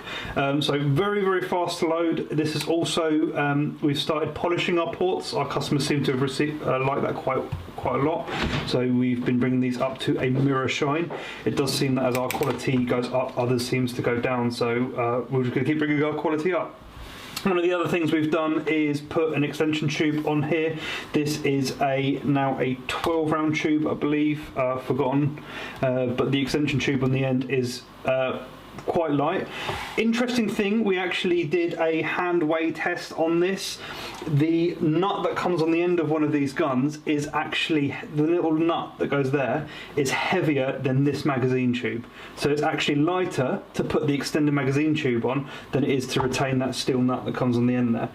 We've still got quite a way to go. I'm just going to unload this gun, just makes me a little nervous having a loaded gun on the table, even if it is dummies. Oh yes, we also have the 20 gauge M2 latch in here. Now we do talk a little bit about this on the video that will be coming out in short order, but the M2 generally comes with one of these one-piece latches. You need to do quite a bit of work to one of those to make them usable. A lot of polishing, reprofiling the tip, and we also have to deepen and widen these slots here to make it work better because the entire thing is its own spring. On this gun here, what we have done is we have replaced the entire latch unit with that off of a 20 gauge M2. Now these are articulated latches, much like the 1301 Stoger and pretty much every other M2 clone out here. Articulated latches are superior to these spring latches, however it is harder to drill and tap them for a bolt handle. Not impossible, but we are currently deciding whether we're going to leave this two-piece latch in here and try to bodge something on, or to put one of these tuned latches back in, maybe take it to its limit and then put a bolt handle in there, which is much easier to do. We also, a bolt release button. We're also going to work on the bolt handle. The port isn't actually quite finished yet because what we still have yet to do is we're going to scoop out the trigger guard here. The reason why it hasn't been done yet is that it's being saved so it can be filmed at the same time to show you guys the process of doing it. So how are we doing for questions? Is anyone asking anything? No, no? They've all switched off. You don't care? I mean, let's face it, this is a pretty boring gun. I mean, you know, it's not every day that you come to see a gun that you can just load like that, but whatever. Right, if you guys don't want to see anymore, I'm going to head back over to there, because that's where my Pepsi is. No more? No, I think we'll come back over to the bench. Right, cool. I'll see you over there. Right, welcome back to the main table. Again, if you do have any questions about the M2, Connors will more than happily go back and answer them. Something I wanted to sort of talk about, that I did put a post out today, and I found this utterly ironic. So the mayor of Liverpool, Joe Anderson, that name might ring a bell because it was him that decided to ban the Liverpool version of the British shooting show. He's now complaining about government cuts and a lack of money and resources, and I do have to ask the question of actually how much money holding a show like the British shooting show in Liverpool would have brought in. And I mean, there's all the accommodation people will book. There's all the restaurants that people will go to, like pubs, bars, yeah, you know, entertainment. You know, it's not just the show and the venues bringing in money at the show. It's everything around it. And this is something also we've discussed within sort of shooting in general, because there's certain matches on the UK PSA circuit where the hotels and B&Bs love practical shooting, because suddenly 100 people will descend on their village, and it is a real boost for their local economy. You scale that up to a British shooting show, and the amount of Airbnbs and hotels that are booked. Well, it's actually just the people exhibiting at the event alone. Yeah, bring a lot of economy. Well, last year, we ended up getting an Airbnb just to cover the British shooting show, but we had a team of 5 or 6 people, and that was just Gumroom TV, and most of the big stands, they will have a team of 10, 15 people on the stand helping out, so it's a massive draw. So I don't know, maybe it's a little bit of karma, and Joe Anderson, he's moaning about the government making further cuts. Well, maybe if he wasn't throwing money away by turning away shows like that, maybe the government would be a little bit more sympathetic, but I think it really is self-inflicted in that case. I can't really see him being mayor for much longer if they're in that much sort of financial trouble. So yeah, a little bit of shooting news there. I believe the British Shooting Show has also found another venue, so they will be holding a second show. I believe it's been announced in Manchester. So obviously Manchester's a little bit more receptive to firearms, or legal firearms, that is. And illegal, apparently. And illegal. It is a bit of a hotspot for that. But of course, with our strict gun control, no one can possibly get hold of an illegal firearm. No, criminals don't have guns at all. No, it's impossible. Okay, so Steve Langston has been asking about the Derriere line for a little bit, and he's saying now that he's got the option of an M2 second hand for 800 quid, or the Lion by Derriere. I've just had a quick Google of the Lion. It is not the box feds that Derriere are famous for. I would say absolutely 100%, no hesitation, go for that second-hand M2. Not only is it a good price, but it's an M2, and that I've never seen one of those Lions on the circuit. I don't want to make any assumptions, but if I were to make assumptions, they wouldn't be good ones. There's going to be a reason those aren't on the circuit. It's like the Armstrong A612. Very popular gun, looks great. I've shot it. There is a reason it is not on the circuit. And I'm going to expect that's the same sort of thing. At that price, quite a lot of people have probably bought them, and I'm going to say that they've probably tried them and decided it's not good enough for the sport. Yeah, we don't like giving out opinions unless we've actually got hands-on with the gear, and I tend to be as honest as I can. When I've done the benchtop reviews, sometimes you only have time to grab a product and just have a play with it. Like the first review I think I did of the Nexus, I hadn't actually shot with it, so you adjust what you're able to test on the bench. But yeah, we don't want to be giving out advice on a gun if we haven't actually got hold of it. Like the RR, again, we were very honest that you were only able to put about 150 rounds through it, and really that's not a full test of a gun. You need to put hundreds and hundreds of rounds to fully understand it. My shoulder can only take so much of those inertia guns with no recoil compensation in them, not even a stock weight, although we suggested that to Calibre and they have taken that on board, so they will see if they can source a stock weight for that. Absolutely. So Christopher Moore, does Bluefield Sports have any 1522s in stock? Yes. Yeah, with all the upgrade bits. Yeah, 1522s are in stock. Magload, of course, holds all the gear. If you were to order some stuff through Magload and buy the gun through Bluefield Sports, we will fit all the bits for you before we send the gun off. Absolutely happy to do that.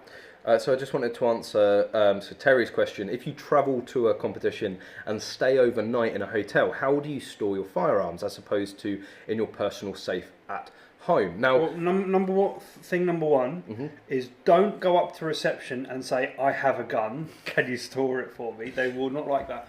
Although sometimes they will allow you to store them in the safe at reception. I recommend don't. No. Because multiple people have access to that safe. It's more responsible to keep it in your room. Ultimately, it comes down to you. But it does happen. The police are aware that people travel for competition. I know there was an article a number of years ago of a lady, she was an international clay shooter, serious top level, I think Olympic, stayed in a hotel in Scotland. They found out that she had a gun and they kicked her out. I mean, it's their prerogative to do that. If they want to be bigoted and uninformed in their views and opinions, that's up to them. But it's best to phone in advance. I mean, certainly the hotels that are used to hosting the practical shooters at practical competitions are used to it. They're aware of it. Bearing in mind that the practical comps that you travel for are generally held on a regular basis, and the hoteliers around will know that people are travelling with their guns. Well, when we went up to the Scottish Championships, you were staying in a different place, but the place that I actually stayed in was a game estate. They ran shoot days, so they were very familiar with firearms and transporting them. They had a number of safes that they were able to keep your guns in, which was completely fine.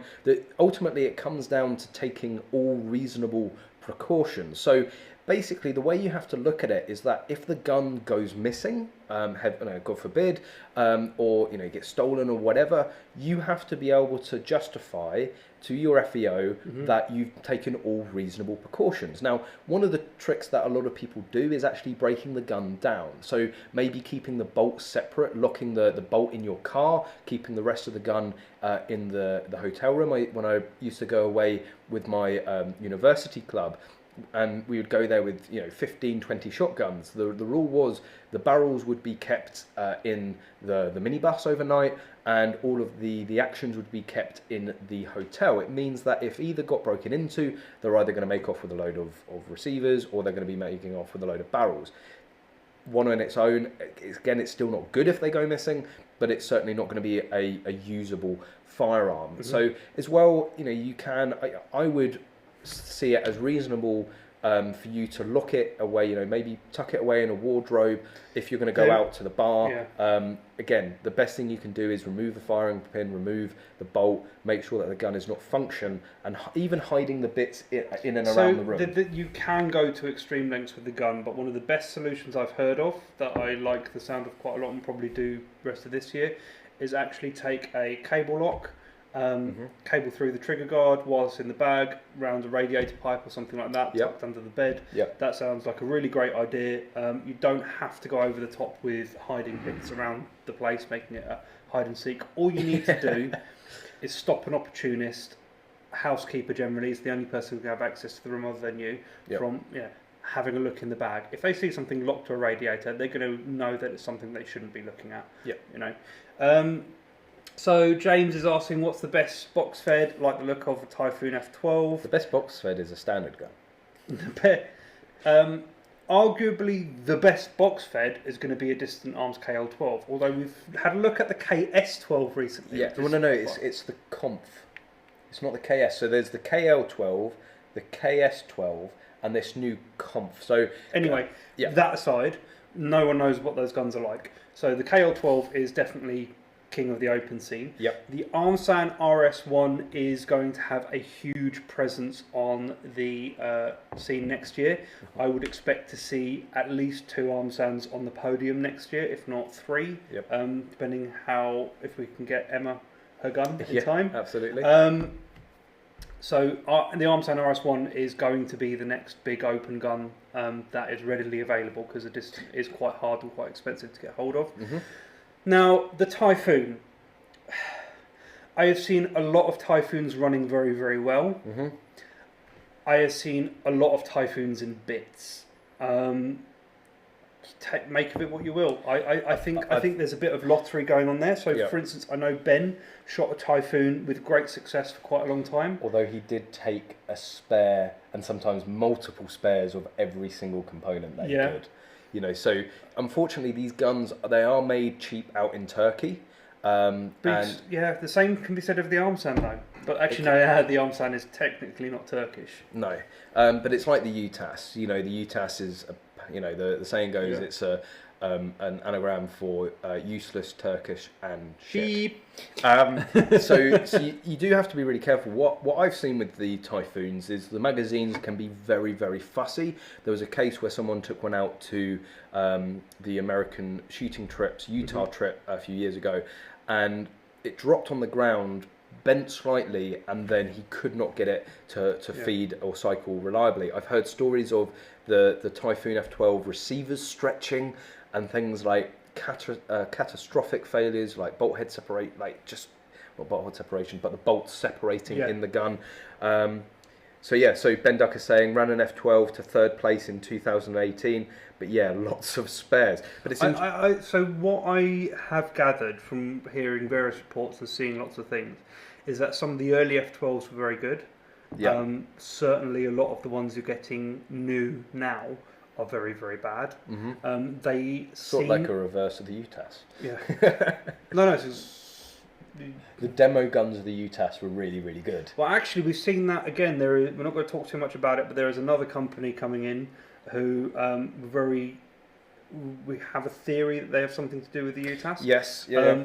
They have been sent a test gun. They have put that test gun through its paces and it's worked perfectly. Mm-hmm. If it's anything like the UTAS story, that's exactly what happened with them. They sent a test gun over. Yeah. It was flawless, and I mean flawless, not a single malfunction. And then once the actual guns started coming through, they were all over the place. So there is no telling. The Armsand, we're fairly confident, is actually being built with Saiga parts, which is a Russian gun. James is saying the Tigris arms. Yeah, we probably don't want to talk too much about that right now. It wouldn't be fair. Derias was not too bad. Yeah, so David's talking about the Derrier. the Derriers did have a showing at the last Shotgun World Shoot, and people are doing very well with it. However, we have no idea how much those guns were modified, because let's not forget there were UTASs on the podium at almost every competition last year. Yeah. But they were very, very heavily modified to get there. Absolutely. Well, again, it's something I talked about in the Caliber Innovations RR review, which, you know, the Caliber Innovations RR starting life as a Turkish gun, comparing it to the UTAS, just because it's Turkish doesn't mean it can't be a good gun. The issue with Turkish guns ordinarily is their quality control. So they can make a good gun, whether they can make guns reliably in mass production, and consistently. That's usually what the issue is. But with the RR and the UTAS, they come in, and there are people like Caliber Innovations or Graham Guest that know them inside and out. They know all their flaws, and they can remove those flaws and get a very good gun. It's one of those things when you open up an Armsand. So Turkish guns seem to very heavily feature a lot of CNC machining, a lot of really nice looking parts that are heavily CNC machined, even things like latches, which are traditionally cast, are like CNC machined. You open up a Armsand RS1 and it's a completely different story. Everything is big, chunky, heavy cast parts. It is a Russian gun through and through. Whether it's being made under patent or with genuine components, it is a beastie gun, and you can tell it's not that traditional Turkish manufacture that we've seen in the past. Although there is a swarm of Turkish open guns hitting the market currently. There is not just the Tigris that James has mentioned. There is all sorts. ATA getting in on the action. There is a bullpup Turkish gun. Does anyone want to see the bullpup Turkish shotgun? No, I've got something to show you first. So we're talking about open guns. We are. Well, if anyone wants to see the bullpup Turkish shotgun, then we can talk about that. I'm just going to sit here and stroke this for a little bit. So moving away from shotguns for a little bit, I actually had the pleasure of being able to shoot this. This is, of course, the Marlin 1895 in 95. It says 1895 on it. 1895, right there, right? I'm not being blind. 1895. 1895. The Marlin 1895 in 4570. We do actually have a quick clip of me getting hands on with it. So an absolute stonking cartridge, as you can see. The really surprising thing about this gun, everyone worries about shooting it.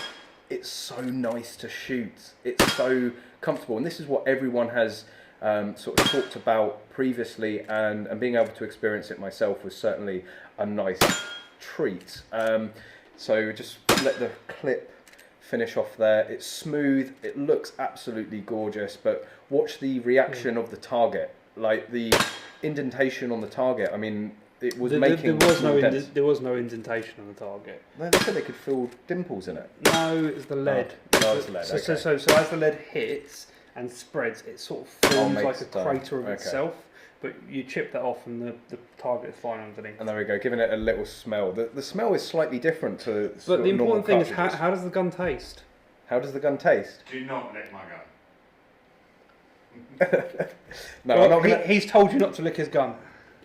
Connor, So yeah, I've been wanting to shoot this for a very, very long time, and having the pleasure, it lived up to expectations.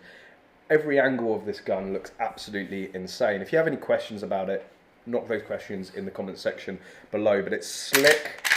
The only bad thing that I found with it, as I said before, it's quite sharp on the back of that, but it's also quite sharp on here. You see a lot of people will put a leather wrap on those. Yeah. And also there are short throw kits available from them. So shorten throw from that to something more like that. It's harder work, but it's a shorter throw.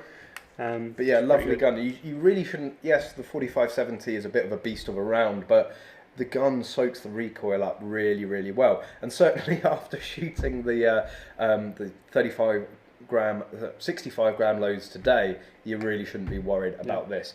It is available in 44 Magnum and 357, but whilst the 357 is more logical to go for in terms of cost and being able to shoot it, you've got to go for the 45-70. Of course, if you don't know, it is the famous Dino gun because it was used in Jurassic Park with Chris Pratt. Again, in one of the vlogs I've talked about it. People seem to absolutely draw to this gun when they come into the gun room. It is a good looking gun, I'll give you that. It's so good looking. People come into the gun room. I'm not a fan of that front sight, but that aside. No, I like it. It's got the rear ghost sight. Peep sight. Peep sight even. Thank you. It's not ghost rings. Ghost rings as well. Is it called ghost rings? Yeah, okay. Ghost rings. So yeah. And the 357 version and the 44 is an 1894. That one I didn't realise is an 1895, as you said. Okay, so an interesting fact, the 357 and the 44 versions is an 1894, this being the 45-70 is the 1895. But yeah, if you want to come and have a closer look at this, it's available here in Blue Field Sports, and you can order one. I'm sure Alex will do you a very good deal on it. But yeah, really it is a sort of unicorn sort of dream gun. Yeah, very, very privileged to go and shoot that. Beautiful. Yeah, absolutely beautiful. So no one wants to see a bullpup open gun. No one does. No one wants to see a bullpup open gun. I can understand. Anyway. Yeah, let's go get it anyway. Go and get it anyway. So I mean, so Colin, we're talking about all these sort of Turkish open guns because there are a lot. Like it seems like every single Turkish company is coming out with an open gun, and more companies are popping up who've never made any other gun before. Who bring out these open guns. Also, a lot of M4 clones I've seen, semi-automatic M4 clones with massive fixed breacher chokes and this sort of thing. Which you just... People like to go a bit over the top sometimes, don't they? Am I going to use that Marlin at the KFC lever action match? It depends if Alex will let me. Can you afford it? Can I afford it? No. How much is the ammunition for this gun, Alex? It's expensive. It's expensive. More than I can afford, probably. Yeah. All right, so it's clear. So here we go, the bullpup. Where's the magazines for it? So we're just trying to find the magazines. But if you want a closer look at this, I know Neil from Rack and Load did a video review of it. I absolutely hate this gun. I think, send it back. Well, I'm actually waiting to send it back. You're waiting to send it back? Is this the right magazine? Oh, it does go in. Come bring it onto the camera. So here we go, a bullpup box-fed. I can't reach the bolt catch and the bolt handle at the same time. But Section 1 shotgun. There we go. Yeah. It is an odd-looking gun. It's like a Typhoon F12 had an accident. It looks like it chased a parked car too hard. No, it does have a very, very similar fore end to the Typhoon F12. Obviously, everyone's cottoning onto this forward quad rail sort of thing. There is no option to sort of change that out for anything. This fore end is quite obviously part of the receiver and very proprietary. It looks like they started milling some key mod in there and then decided they weren't going to sort of finish it off. It's the key mod effect. The key mod effect. There is not an M-lock slot to be seen on this gun. The trigger is awful. The magazines do not go in smoothly, but it's a bullpup shotgun. I think you'd have to hold it out here really that's probably why they put this shroud on it. Yeah. But the reason that Alex is sending it back, other than it just feeling absolutely, there's nothing nice about this gun. No. The trigger is horrendous. I'm going to drop the bolt. RIP headphone users. You have never actually got cartridge. No, it's never actually been shot because no one wants to. The other thing as well, and again, talking about the quality control of Turkish guns, it came with rust all over it. Yeah. A brand new gun. Yeah, it is. It's on the sling mounts there. There's Ross there. There's Ross there. There's Ross there.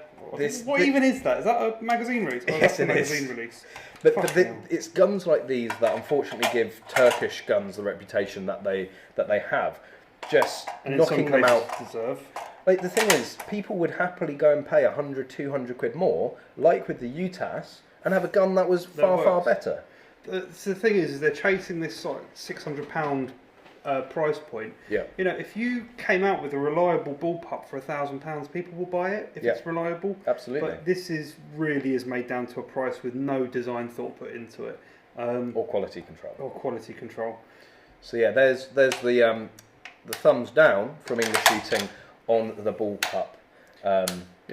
Box-fed shotgun. Yeah.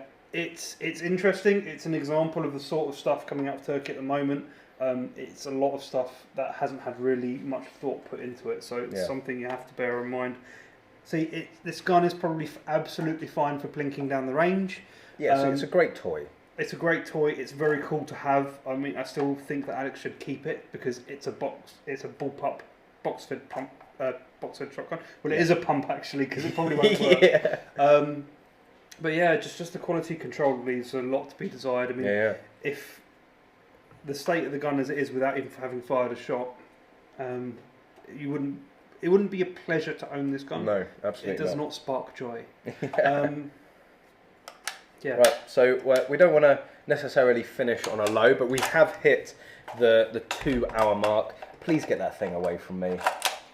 Not until I've dropped the bolt in your ear. No, stop. The magazine is in. Yeah, just about.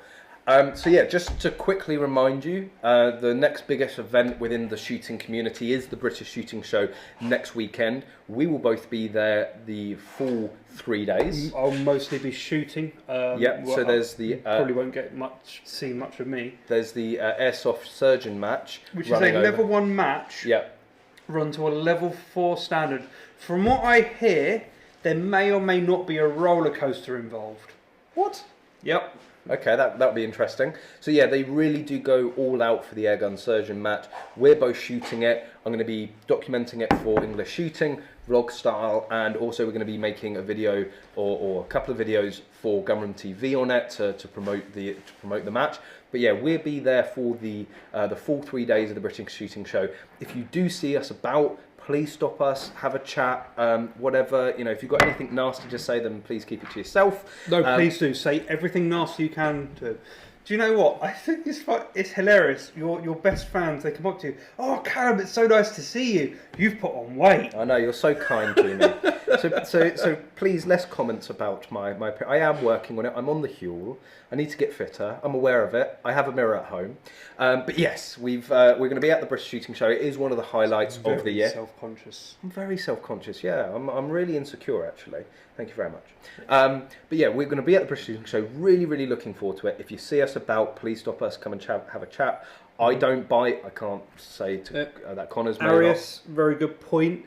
The whole point of the match being there is that you can watch people shooting this match. Yep. You can watch a full-blown IPSC match in action. So if you're interested to see what it's all about, come down and watch. And Action Air, whilst some people may scoff and say, "Oh, it's BB guns, it's not real gun," the way that it is run, it doesn't matter that it's airsoft. It is very, very, very close to live fire IPSC, other IPSC disciplines. So if you want to see the structure of an IPSC match, the way that competitors, you know, they walk the stage and the general, way that a match is run, then please come and see it. But yeah, we'll be about. Please come and grab us and say hi if you're there. Yep. Of course, if you're not planning to, why aren't you planning to go to the British Shooting Show? I know many people criticise it and say, well, it should be called the Shotgun Shooting Show. It's still a great opportunity to see a variety of people.